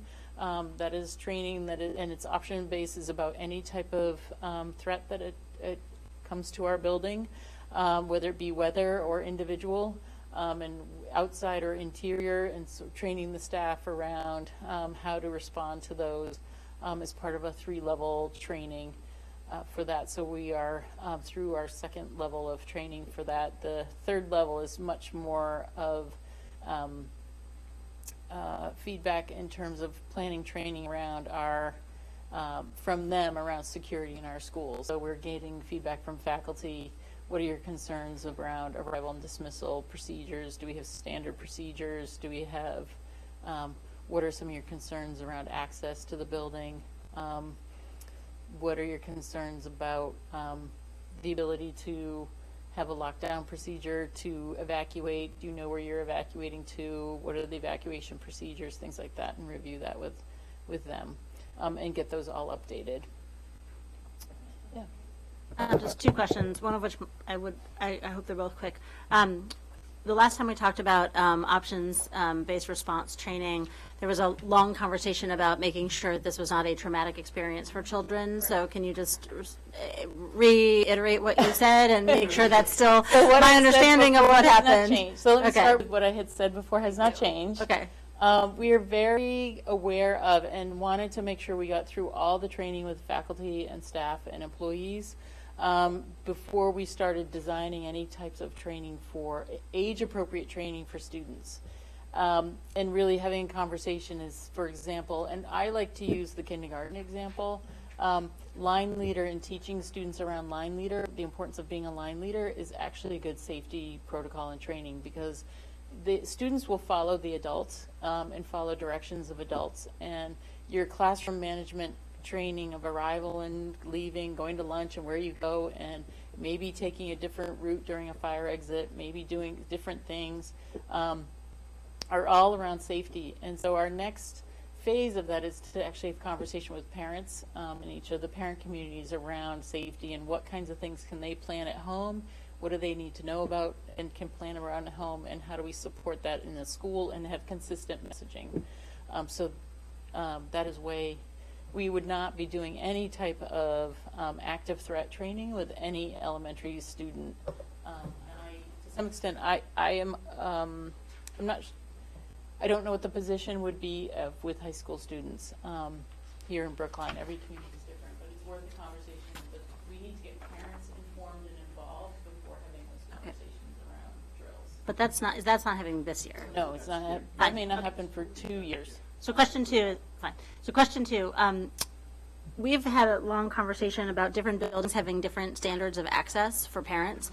And we have had a conversation about it being, some things needing to be standard across the district and some things being up to the point of buildings. Roughly when is this, I assume this will come to Capitol, but like just orient me, when are we going to have that? Well, whatever, maybe it's somewhere, but it just, at least it should start somewhere where there can be an in-depth conversation, so that then a summary needs to happen here. I just do not want to have like a 30, 40-minute conversation here when we can, So the initial plan was to have, because we really want to have and need to have faculty input and employee input from each building, is to have every building go through the options-based training so that there's a level of awareness. What's been fascinating up to this point, universally, every single building after the meeting, I get a question, Sergeant Casey Haskett gets a question of when can we talk about arrival, dismissal, and standard procedures. So every teacher seems to be voicing that same concern. And our response is communicate with your building administrator, have a meeting around it in your building, so that when we call the meeting of the principals, we pull all the principals together and say, okay, what's the feedback from your buildings? What are the common behaviors that we want to accept? and what are the outliers? Because the way I see this district is every elementary school has to do the same thing the same way, because if one does it differently, they're all going to end up doing it differently, because all the parents chat and talk, and really paying attention to what doors need to be open for your buildings and at what times. So that hopefully conversation will happen. I'm hoping like March, April for a September rollout, which would be the best time to roll it out, which is a new school year, which would be a new school year. That would be our hope. That would be my hope, I should say. So I just think that some subcommittee probably has to talk about this in some amount of depth, just in terms of how are we getting teacher feedback, how are we getting principal feedback, what questions are we asking, how are we getting parent feedback. It would just be helpful to, and then bring a plan here for discussion, but somebody needs to spend a couple hours working through this. Okay, so I would like to say that I've made multiple requests that this be put on an agenda as a joint meeting of the policy subcommittee and the capital subcommittee for a robust discussion about how these two issues interconnect. I take your point very well. There does need to be a discussion. That discussion has to include parents and families. There's really robust information in the school climate surveys that indicate that there's a strong demand to create some accommodations for all families to have access to their teachers at the same time, and not entirely just because, not because of the fact that they're participating in these kinds of drills and they're hearing about what's going on in the broader climate. Teachers sound like they're a bit more reluctant about this, and we're going to have to weave this really carefully. So I'm hoping, and I would like to request, that we can get that joint policy and capital subcommittee together sooner rather than later, so that we can start to make progress on this, and those conversations can interact with whatever discussions it is that you're starting to initiate at the school level, because I wasn't informed of that, and I've been keeping an eye over this issue for a while. Yeah, I want to just walk back a little bit on this one, because I do believe that it needs to begin here, as you're suggesting, and the joint policy and capital, that's up to the committee to decide. But I do want to say that's where the work needs to begin, and then from there we can start thinking of timelines and process and that sort of stuff. But so I don't want to get into we're going to do this right away. It needs to begin here, I believe, and then create some timeline, which will take a bit. It's a conversation that's much needed. It'll be a difficult conversation, and it'll take some time. Frankly, I think it's a conversation that's been delayed far too long. I would like to revisit the question of the emergency response and preparedness plan. It's quite a reasonable fact, but nonetheless a fact, that many school districts have put the disproportionate quantity of their efforts relating to ERPs into active shooter preparedness drills and other kinds of incidents like that. But our emergency response and preparedness plan is also supposed to equip us for things like natural disasters and public health emergencies. It includes that. It's an all hazards response plan. It's an all, yes. And so we are being advised right now by the CDC to update the ERP in light of the possible COVID-19 outbreak. What is our timeline for doing that? So there's sort of two things. One is there's typically sort of with what's happening, there's a sort of response plan. We will be looking at the emergency response plan for contagious and communicable diseases. So there's a page of that deals with that. But much of what we have is based on the H1N1 virus, which I don't know if you remember that, but where my last district, we actually had a group of students come back from Costa Rica. 2 were infected, and so we felt like we got ground zero on that. So that what we have in Brookline and what we've updated is informed by some of my experience with that. So I need to look at what the directives have been around that Dr. Jett has advised and has been issuing with what we have already as our draft. But yes, the plan is an all hazards plan with regards to any number of different things, and that's part of why we call our training that we're doing with the faculty options-based response, because it's not just about an active threat, interior or exterior to the building, but it's also about weather events and any number of different things that can happen during the school day that needs a response of some sort. So absolutely take your point that there are many things that one needs to do and be trained on that have nothing to do, that are more frequent than potentially an active threat to a building. And the last one is just updating our non-aligned for human pay classification and pay for non-aligned employees. We are also doing collective bargaining agreements with our union personnel this year. We've completed the 3 AFSCME groups, and we're in negotiations with the Brookline, the 3 units as part of the Brookline Education Unit. And you will, school committee or finance subcommittee should have an update sometime after March 12th with regard to where we are with non-aligned, so that those pay structures can be voted, or at least any kind of COLA can be voted for fiscal year 20 and 21. And that's sort of where we're at with admin and finance. Sorry, last thing. On Wednesday morning, the Finance Committee is going to continue its discussion of the BFAC recommendations. So if anyone has thoughts on that or anything, because there's not a lot in here on that because this was developed before the BFAC report came out. So if anyone has thoughts on that they want to funnel to Mary Ellen or myself, please do so, because that's the next conversation we have to have. Just a couple more here. So, back up. So just Office Strategy, Performance, and Community Engagement, which has struggled in a lot of ways because of my change in my role, which I'll talk about. Launch school-based leadership teams. I mentioned this earlier because it was one of the superintendent's priorities. Was we completed 2 impact bargaining sessions with the BU. The proposals at this point still are pretty far apart. I'm leading that process. I have that as a hindering progress. I'm not sure about that, but that could be the case. Effective planning and implementation of district-wide priorities. So this is an area that I really, as my former role, did quite a bit of across the different departments. I still do some of that in my new role. You can see there are 2 listed that I was supporting in my previous role, like code of conduct and the training and procedures around that, supporting Office of Student Services. And then the sort of development of the professional development on proficiency, K-8 math, curriculum, and short practices. As we've heard tonight, and I would agree on, there's work to be done on that and improving it and strengthening it for next year, and in some ways scaling it back. One of the real areas that is hindering in an ongoing way the sort of effective planning and implementation of district-wide priorities is, as we've discussed before, a real lack of a strategic plan. It really leads to decisions or priorities or even budget decisions, as BFAC has said, I'm just using their language here, anecdotal statements and one-off advocacy.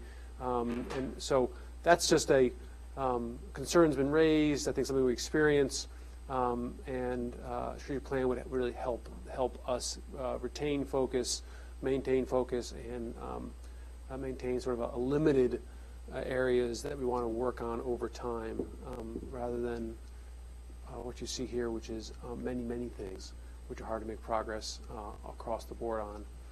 Continue to improve district-wide communications. This has taken a significant hit this year because while we have provided some backfilling at the committee's request for the areas of capital planning and working on our building projects, we haven't really been able to support this area. So during the first half of the year, we were doing quite well, and that's primarily because Michael Chan, our program associate for community engagement and enrollment, was really focusing at that point in the school year. He can focus most of his work on communication and community engagement because we're not doing much in the office of, it's one of the sort of slower times in the office of enrollment and registration. Now at this time of year, he has come off really almost all of his responsibilities off of the communications, community engagement, and he's sort of doing the other half of his role, which is in the office of enrollment and registration, supporting families. So we are at this point down significantly in terms of our ability to communicate clearly, really regularly, and that's in a variety of ways. That's everything from website updates to social media to email updates and newsletters to families and staff. So We just don't have the capacity at this point because of the shifting roles and the lack of the special assistant. And then, as you just know, revising methodology for enrollment projections and creating new enrollment forecast. We completed that and sent it to you, and we'll actually hear more about it tonight in the Pierce update. So that was able to go quite well because of the leadership and of Erin Cooley in the Office of Strategy and Performance, and her really managing that and not needing someone like in my position before. So just a few quick updates on that. This last slide is to really just highlight which areas we're really continue to focus on for the remainder of the year. We'll continue to focus on all of these. I mean, most of these are ongoing and will continue through this year, just like most of them were started previous to this year. But the green areas you see there are areas that we really will intend to make the most progress on and focus the most of all of these areas. We obviously continue work in all of them, but the senior leaders have identified these as the main areas of focus. You'll see that on the last column there, strategy, performance, and community engagement. There isn't anything highlighted there because at this point don't really feel like we have the capacity to zero in and make extensive progress on any of those at this point, just because of lack of leadership in that area. So I'll stop there just to see. I thought at one point we were getting back on schedule, but good presentations and very good questions were needed to be addressed. So any other final questions of this before we move on? I might have missed it earlier, but what is going to happen with the essential curriculum? Sure. No, I understood that what was hindering progress, but it felt like there was a lot, I don't want to say riding on it, but there was a lot of discussion about things that were going to happen after we had that, and I just wanted to understand what was going to happen. With Dr. Gittens out, I really would, come back to that. Okay. Yeah. But I'm just noticing it's not green, that's all. I think my sense of that is one of the real challenges on the central curriculum is the lack of our ability to really dig in and work with teachers on the next steps of that. While a lot of the work has been focused in with coordinators, which we have easier access to work with, we just have limited ability to work with teachers in that, and that's required for any next steps and progress on the central curriculum. And so that has to be figured out, and that's a big question, and may not be able to be done this year. Yep. Agree. Ready to move on to? Yeah, I think so. Not seeing any other hands. I'm just wondering if we could just take a minute to see where we are and where we're going. It's now 9:10. We still have your update, Helen. That's going to take 30 minutes. It may take less. It's a tag team. Okay. We're doing it together. But we'll try and I can be very brief. But I will I'm going to just introduce what we're talking about today and just remind people of, what happened in, as Susan used to say, in season 1 and season 2, even though we're in season 3 now. As you may remember, last year in February, we were invited into eligibility with the MSBA for the Pierce School, 4 or 5 section Pierce School. And they delayed us until June to be able to start the process even. There was nothing we were able to do until June. We set up a Pierce School Building Committee.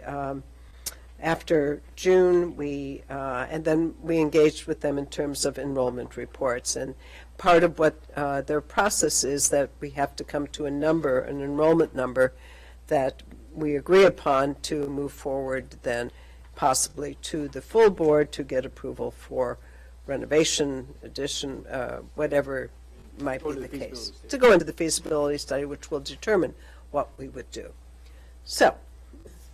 Then there's been, just so you know, a couple of conversations with MSBA about enrollment.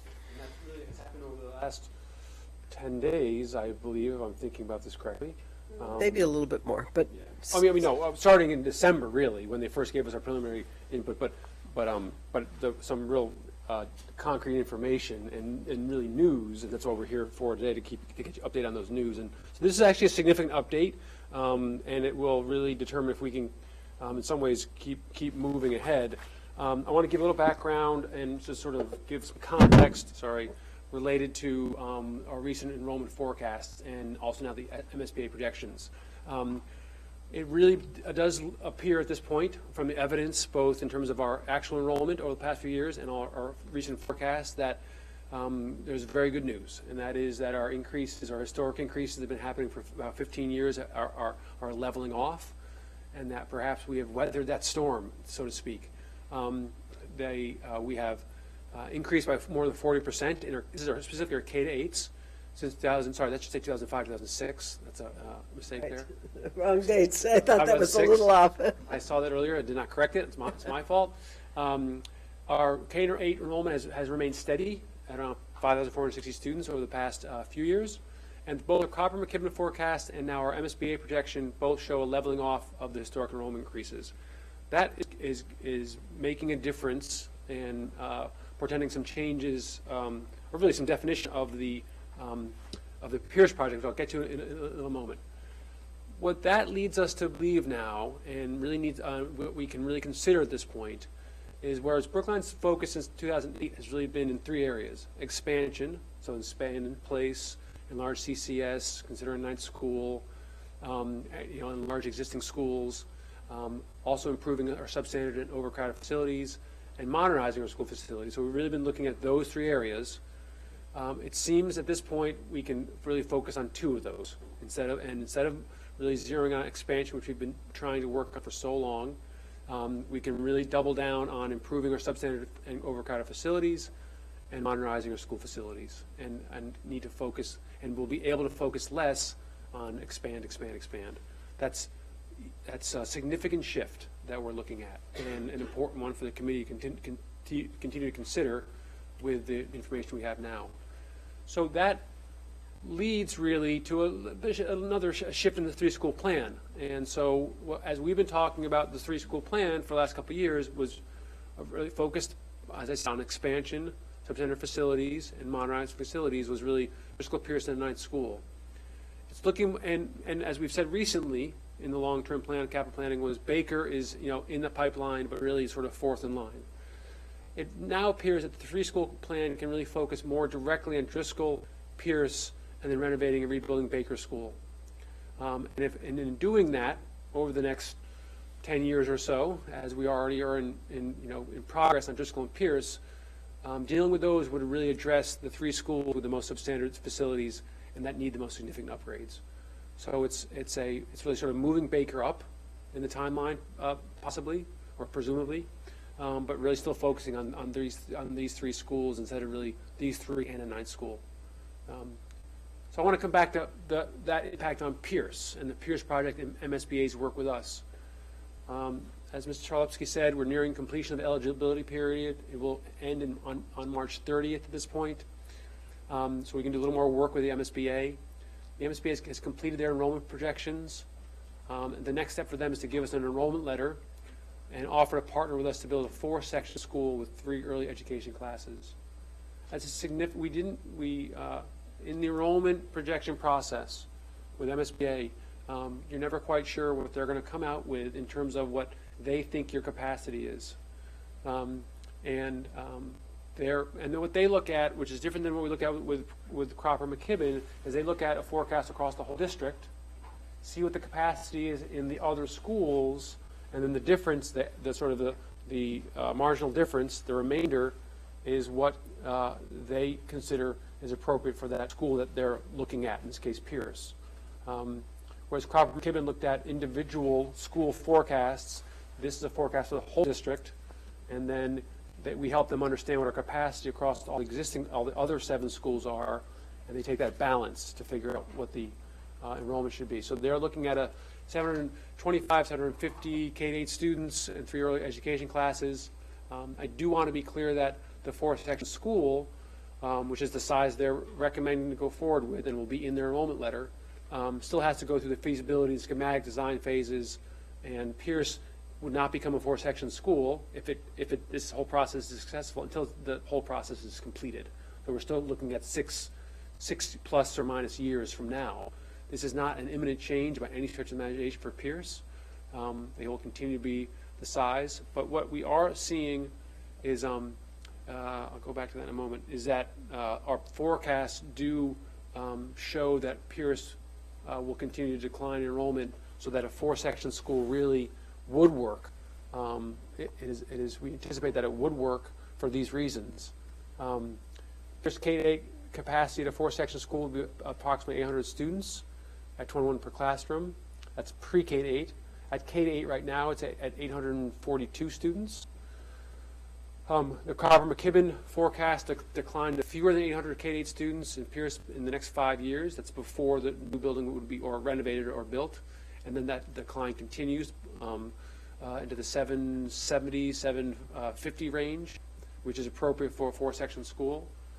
The MSBA itself is saying that they really think Pierce will only need 725 students.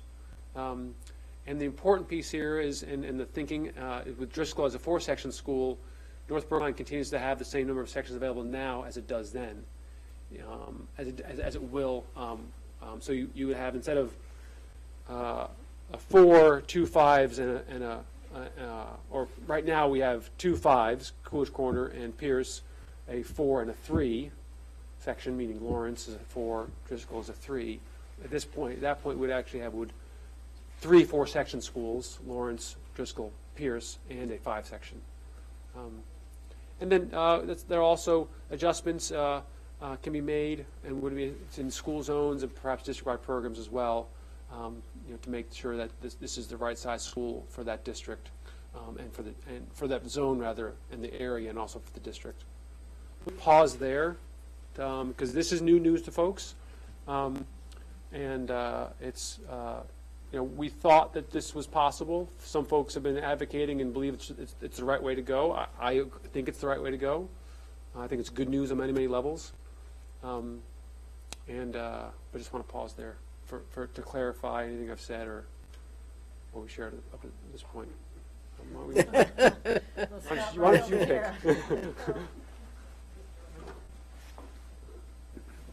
So one concern that I have is that there's been a lot of talk about how we need to alleviate overcrowding that exists right now. And then also, as a part of that conversation, whenever doing a new construction, you generally want to have some degree of future-proofing so that in case there's a reversal in the trends, you have enough room to grow into. So at least on the surface, if we are adding a section at Driscoll but then reducing Pierce by a section, that seems to be about a wash in terms of number of sections, which this slide does mention. I don't know if that's really the right direction for us to be going in, especially when it seems like the Pierce community has generally been supportive of 5 sections, and their concern was more about keeping their community together. So my sense is we looked at the numbers from the 2 enrollment reports, and it's what we have to go by. We don't have anything more. We have 2 different ones that are basically saying the same thing, that enrollment is going to decrease. We also have the birth rate out there that people are saying is going down and all that, but both of them are saying the same thing. It's not like one saying one thing and one there's a little bit of difference, but not much between the 2. And if you look at the Cropper-McKibben report by 2026, thank you very much. There it is. No, but I meant the Pierce School one. Do you have that? I can give you the numbers. I have it here. Yeah. You'll see that Pierce becomes 725, that Driscoll actually becomes less. More of a 3-section school. I think it was 7, I can't remember. So that there's enough swing space in what exists or what will exist, and that's how they think about it, the MSBA. They're not thinking about just one school, they're thinking about the whole district. If we look at this more, though, as a North Brookline, South Brookline, the Cropper-McKibben also said that Coolidge Corner School's population is projected to increase, I believe it was possibly as much as 17%. I don't know if we have that slide. It was in the top 3, though. Maybe it was 10 something. You're right. The North Brookline as a whole, if you look across those 4 schools, does not increase. In fact, it declines slightly, or declines. Coolidge Corner is the one school that does increase, you're right. Right, so if we're going to have, if we're expecting that the Coolidge Corner School is going to need more seats, and they're already at 5, then I'm not sure that we should But be. they're at 5 with classes of 18 and 19. It doesn't, Coolidge Corner doesn't go beyond, in terms of a pre-K to 8, a 5-section school in the projections. You are right that it increases about 190 students from now. But again, we will have to adjust in the next few years zones. And if you have the population of North Brookline shifting some but not growing, that's okay, right? Because we wouldn't be losing sections up here, okay? The key part here is actually the growth. The reason that Crawford McKibben, although we're declining North Cambridge, the overall stays flat is because Brookline and Baker is where we anticipate growth. And so that's a question that's very important to address in terms of will there be additional section needed there? The good news about that, I believe, is that we don't know yet how that's going to sort out in terms of the building there.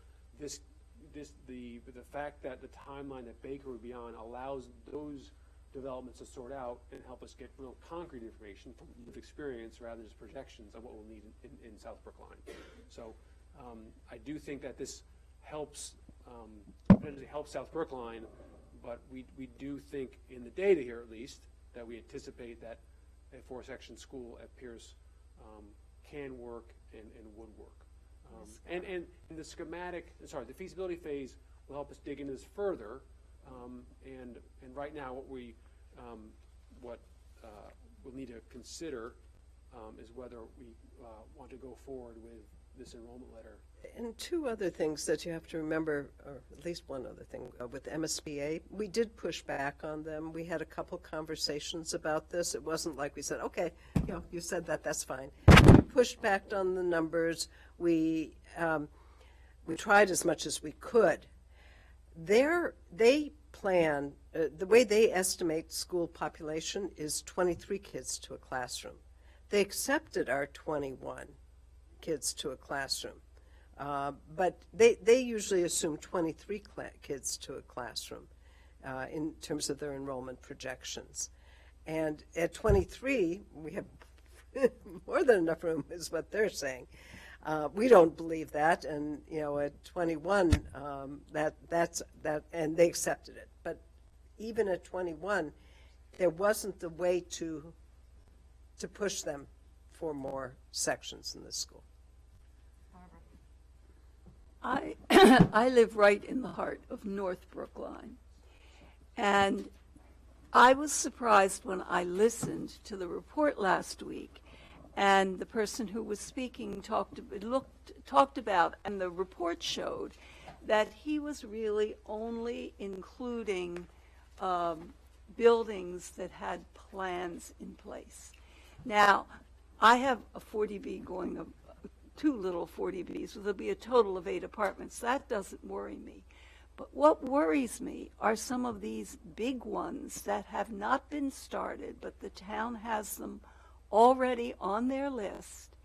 And I think we need to really watch that very carefully because... Well, we actually pushed on that exact issue Exactly. with MSBA for, and they say they figure into their formula because every town has this issue. It's not just us that they've done these numbers with. They've done with a lot of towns, and they believe that their demographics are correct. Right. I just don't happen to agree with them. I get that. because- But they did add, what I was trying to say is they did add 80 students, I think, to our projections because of increased building. Right. And the other thing I want to just have us keep in mind, that we still have Baldwin. We have some plans for that, but we do have that. Yes. We still have the old Lincoln School. and Right. We have plans for that for the upcoming years. So if this growth starts again, let's say, we do have some options. Right. We might need Old Lincoln for Pierce and the Clark Road, but we're not, I don't think we are as we will be as stretched as we were years ago. But I do think we need to keep our eyes on this, because I'm not sure either of them haven't underestimated somewhat. One thing just to add to that is, it is true that Carver McKibben and also the planning department for years have used the permitted projects, okay, and all our previous enrollment projections did the same thing, and that's sort of the standard that they go by.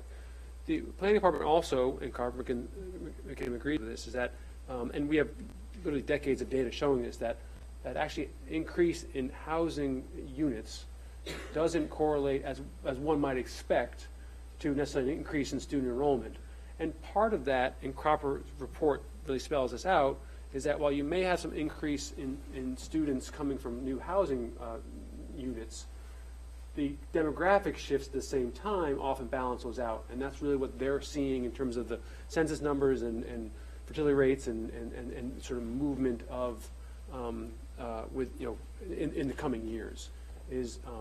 And I will say that I think it's right to look at Pudding Stone specifically. That's one that wasn't included there. There is it's not, there's uncertainty on that. But again, the timeline we're looking at in terms of Baker and those units ultimately being built puts us, I think, in a pretty good alignment to understand not just what may or may not happen from those projects, but what really does happen, and experiencing that and building with that in mind. So it is, yeah. I'll stop there. I think, Sharon wants to. oh, I'm sorry, Sharon, go ahead. Thank you. So, I mean, I'm really glad that we have both of these sets of projections. I feel like it provides us with a lot of clarity based on what we know now. And I think that it is really important as we move forward, possibly under the regime of the BFAC recommendations, that we be working closely with the Select Board and with the Economic Development Advisory Board in order to ensure that as the situation changes in terms of overall economic development and new construction and new housing in the town, we go ahead and we seek amended, altered, changed, revised enrollment projections based on new information when there is new information. But this very much does seem to be more or less where the projections are for now, and the decisions that we make collectively as a community in the future will very much impact what enrollment projections will be in 3 or 4 years, and may end up making what's happening in 2026 through 2029 more or less obsolete. So I think we just need to be sort of cautiously tempered, in terms of how tied we are to the long-term projections here, and just sort of recognize that this is a process and an ongoing conversation, and we'll respond accordingly over time.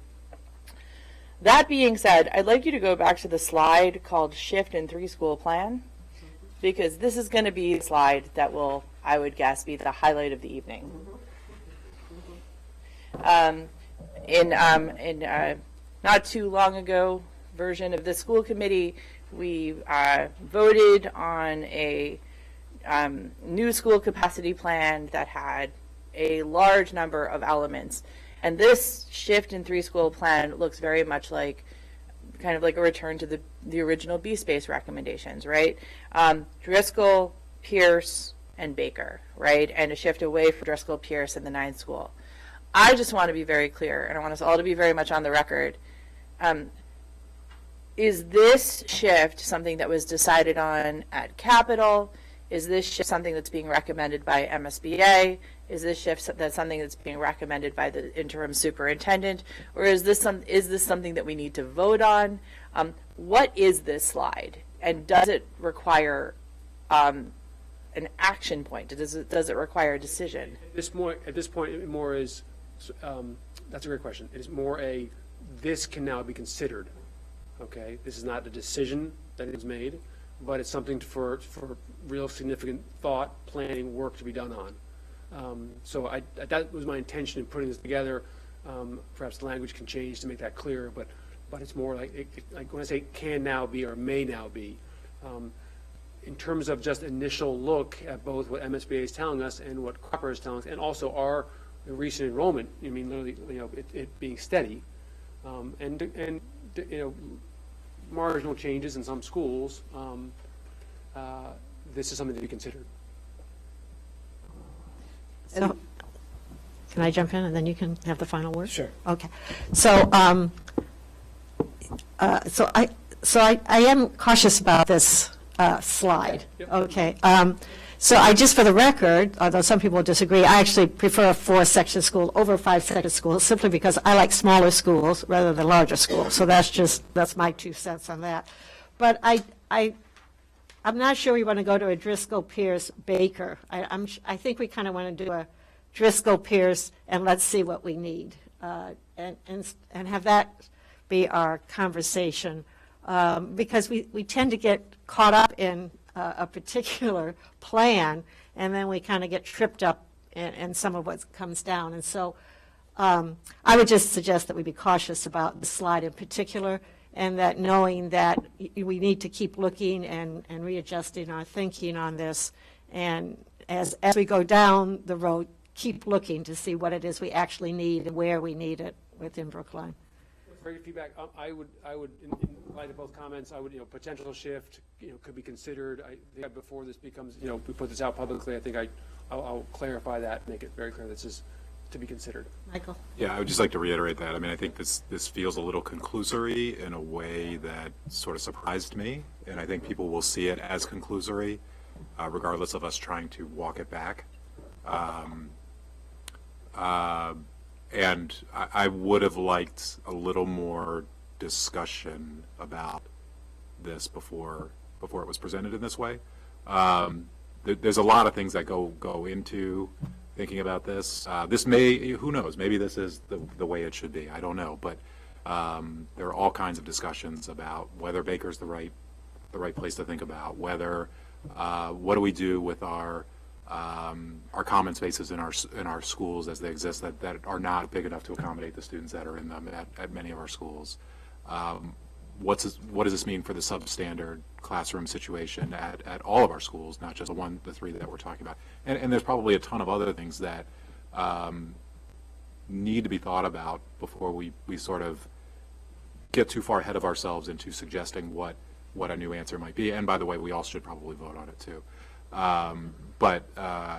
So I would, as much as possible, try to walk this back and make it clear to folks that there's been no decision as to what direction we're No, Yeah, absolutely, exactly. absolutely. And I want to, and if I can just piggyback on that, I think that one very clear fact that we can walk away from both of these enrollment studies, now that we have both of them, is that the Baker community needs to be assured that help is on the way. We see you. The enrollment reports are clearly indicating that relief is going to be needed, and that this, in my view at least, that this should be a very serious priority for the school committee to consider as we also talk about moving forward through the Pierce SBA process. The next priority absolutely must be Baker, and I hope that we can all agree that is something that we need to be prioritizing as we move forward. So this will be a continuing conversation at Capitol. I'm sorry, Susan, you didn't get a chance to speak. So I appreciate the conversation. I think it seems to me that the next conversation that we need to have is going back to something that the deputy superintendent said about a comprehensive capital plan. So we now have two sets of enrollment projections, one of which shows a leveling out, one of which shows a slight decline in children who have not yet been born. And so I think we need to sort of take with a grain of salt any projections, because every time we get projections from everyone wants them to be the silver bullet, and they never are. This is now our 4th or 5th firm that it's just like Groundhog Day to have this conversation again. That people want to make a big shift based on enrollment numbers, and so just a healthy dose of salt, not dismissing them, but just a healthy dose of salt about what isn't in here and what could be different. And so I think that rather than taking one set of projections or even 2, I think there is sort of a question of scenario planning for the future. So number 1, understanding really the condition of each of our current buildings. And I know that work's been underway since Joe Connolly led it with Matt Gillis, but we kind of that binder of just what is all the work that has to happen on our schools, schools, all of them. Second, given this set of enrollment projections and potentially some scenarios up and down, what does it look like for our substandard spaces, for our common spaces, for all these different pieces? What is still in rentals, beeps, adults? I mean, there's so many different pieces to the puzzle that I wouldn't even put a slide like this out there at this point. I think that I think a lot of these slides are good to kind of start the thinking process, but almost none of them are baked enough in the sense of having the fact base behind them, because there are implications for Baldwin, for Newberry, for all kinds of other conversations. So all I would suggest is that the next 3 to 4 to 5 conversations be about data and not about do we need Baker or not. I mean, do not Yes, sort of big you're sort absolutely of right. conclusions without the fact base. So I know I've said it before, but I'll say it again. Like, I think without that, and again, it's not like one set of answers. There are going to be scenarios, and again, we're going to have decisions that sort of lay out over time. It's just really hard to absorb this. So clearly, there's a set of things that you need in terms of MSBA, but I just want to caution 90% of this conversation. Yeah, part of this conversation comes about because we have to get back to MSBA as soon as they get the letter. We have to have an agreement on the school committee whether we accept a 4-section school or not. And I think it's basically either we have MSBA participation or we don't, because they're not moving. So, I mean, it's like there's not a lot of choice here from my estimation of our conversation with them. So what do you need from us?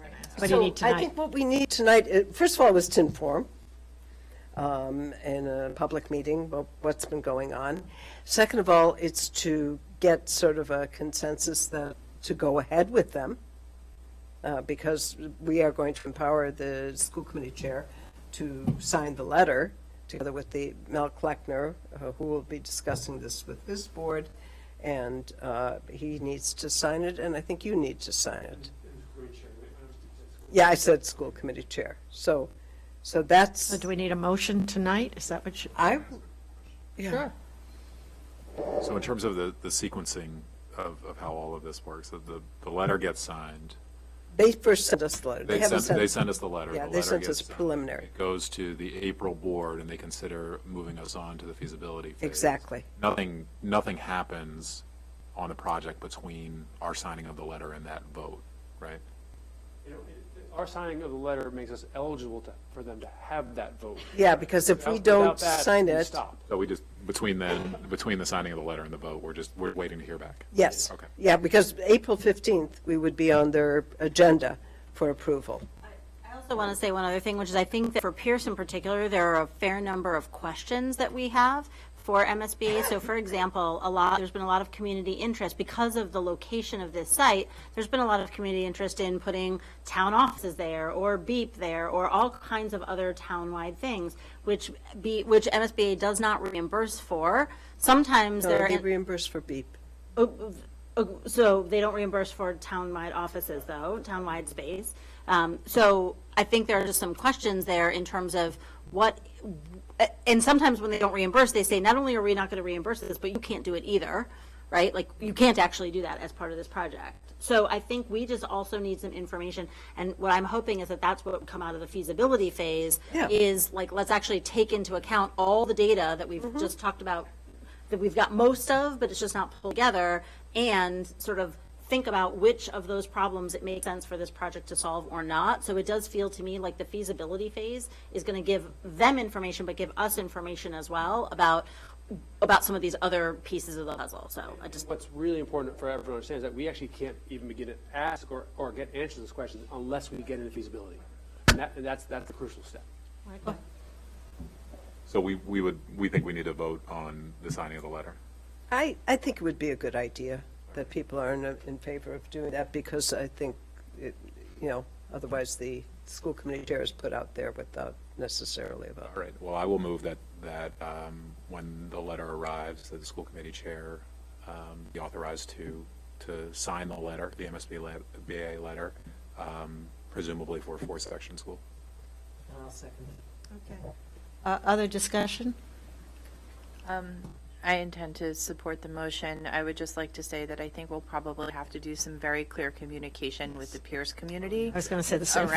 Around why we believe that a 4-section school will meet their needs in the time frame following construction. So, thank you.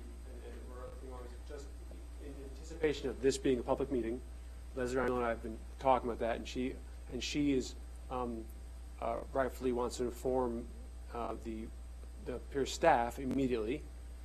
She's going to be kind of communicating tonight just about this meeting and what the news was, and also assure them that this is a long-term process.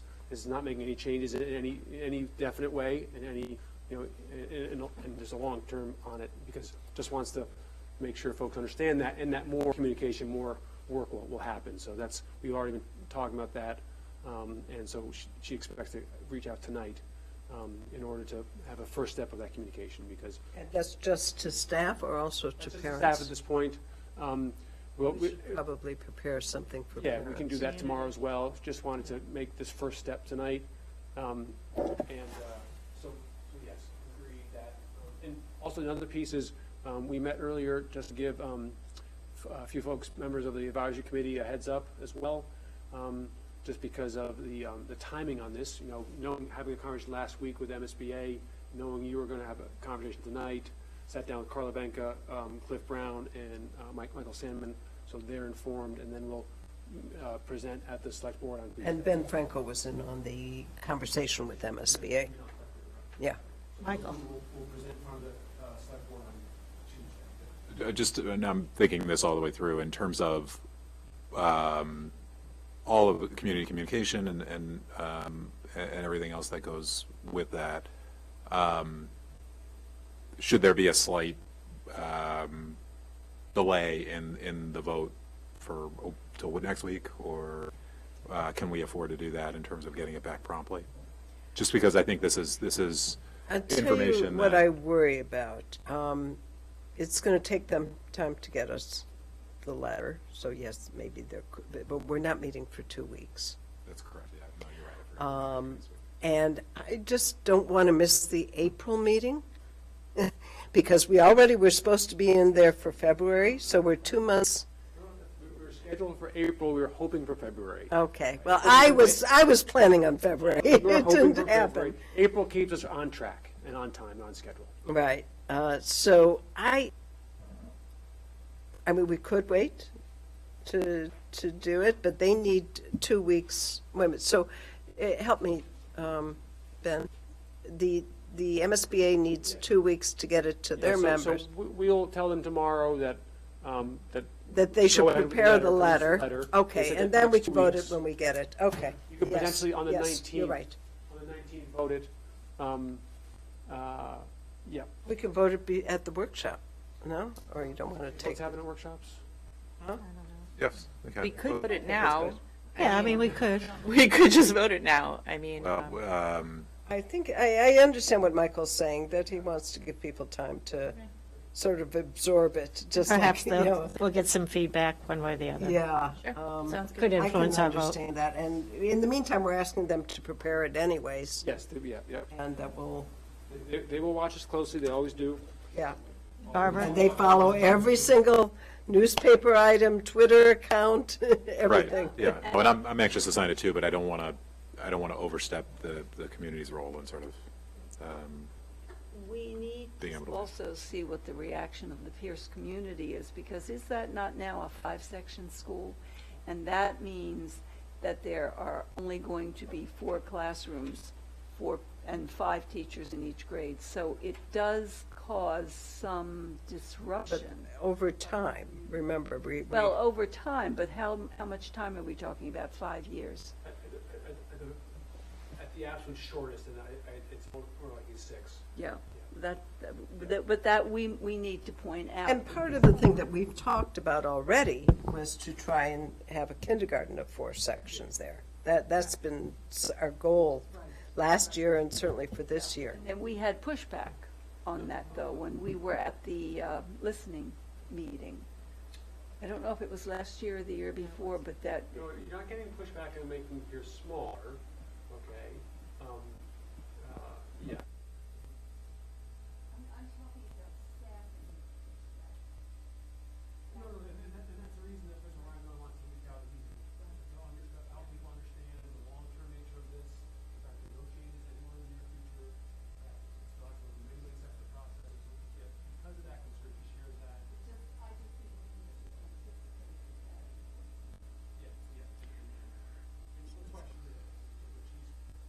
So Michael, do you want to withdraw your motion? Yes, I'd like to withdraw my motion. Do I need to move to withdraw my motion? No, I can just withdraw. Thank you. Okay. Two pieces of this. I know. So in the next section, how can we do this? Well, I have to talk. You have to talk. Who else has to talk? I just Okay. just need to announce the next meeting, what we're doing. Go ahead, Barbara, announce it right now. Get it done. The next meeting of curriculum is next Tuesday, and it is starting at 4:30 and going to 6:30 because we have a listening session that afternoon from 3 to 4. So we've allowed a little time in between.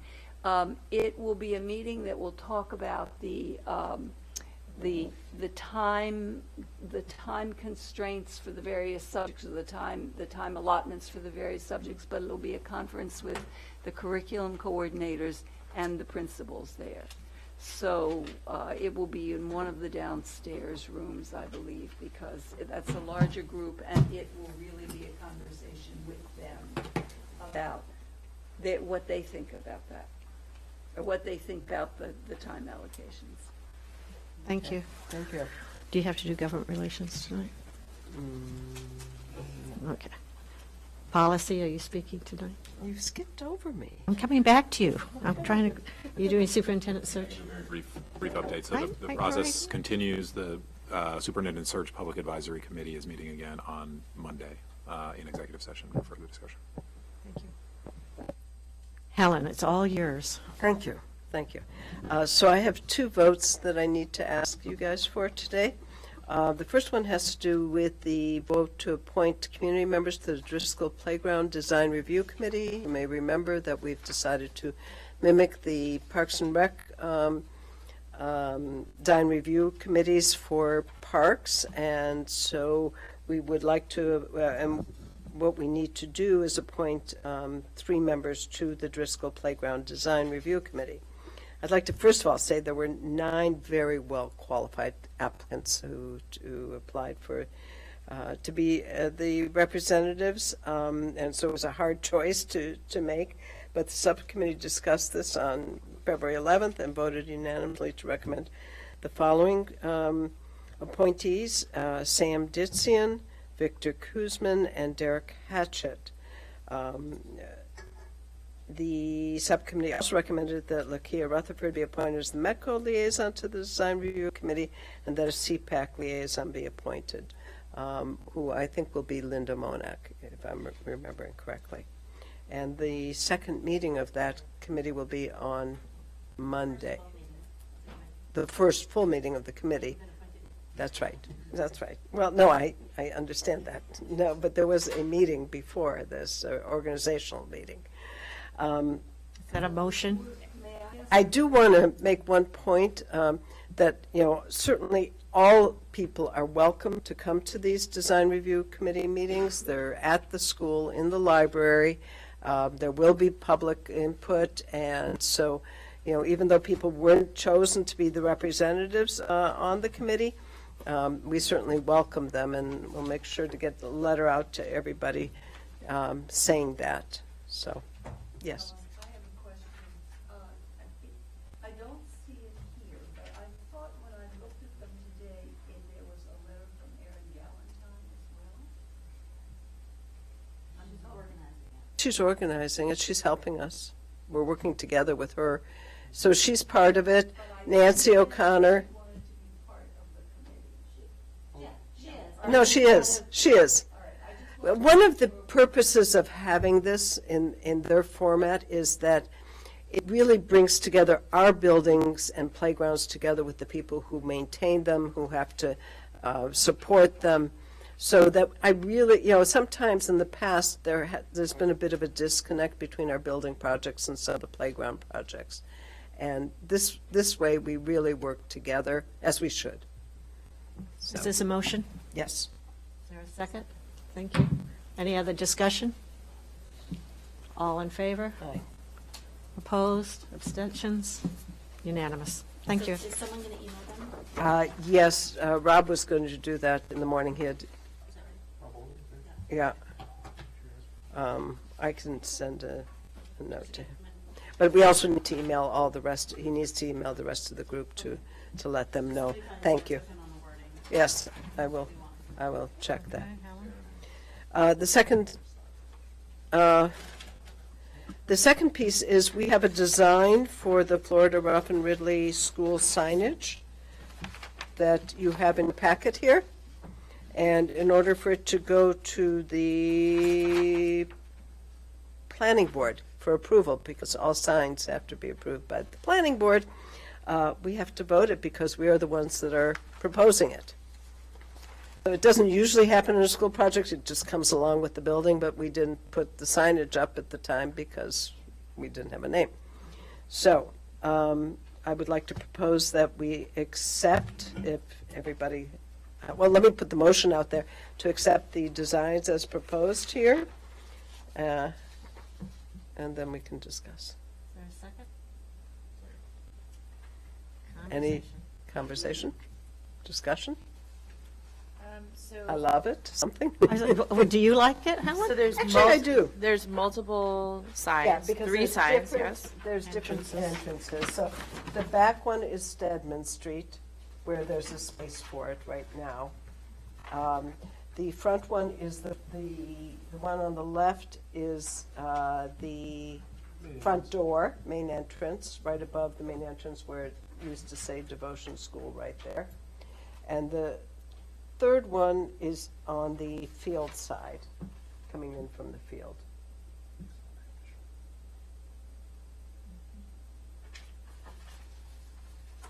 I don't really like the font, but I'll vote for it. They're all so different.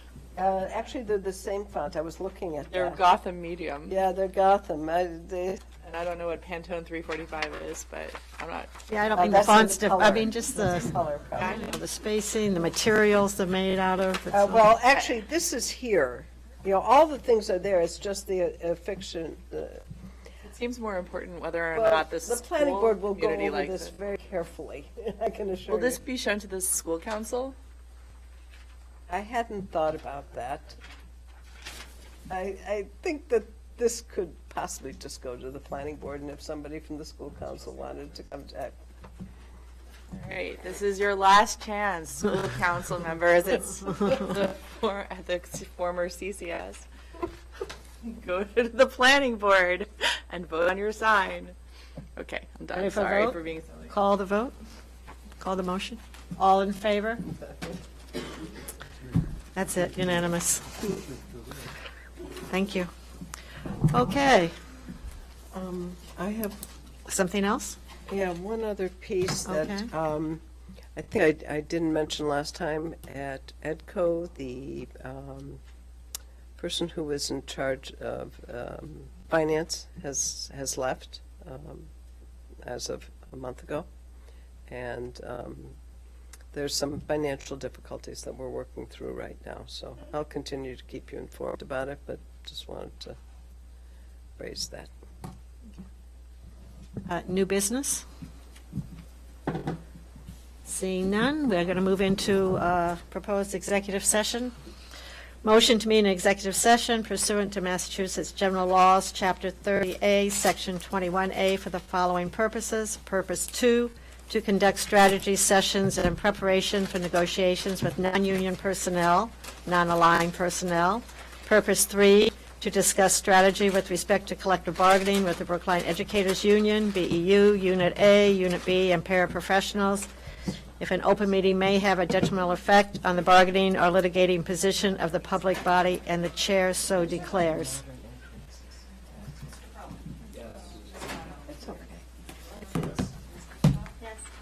Yes, Yes.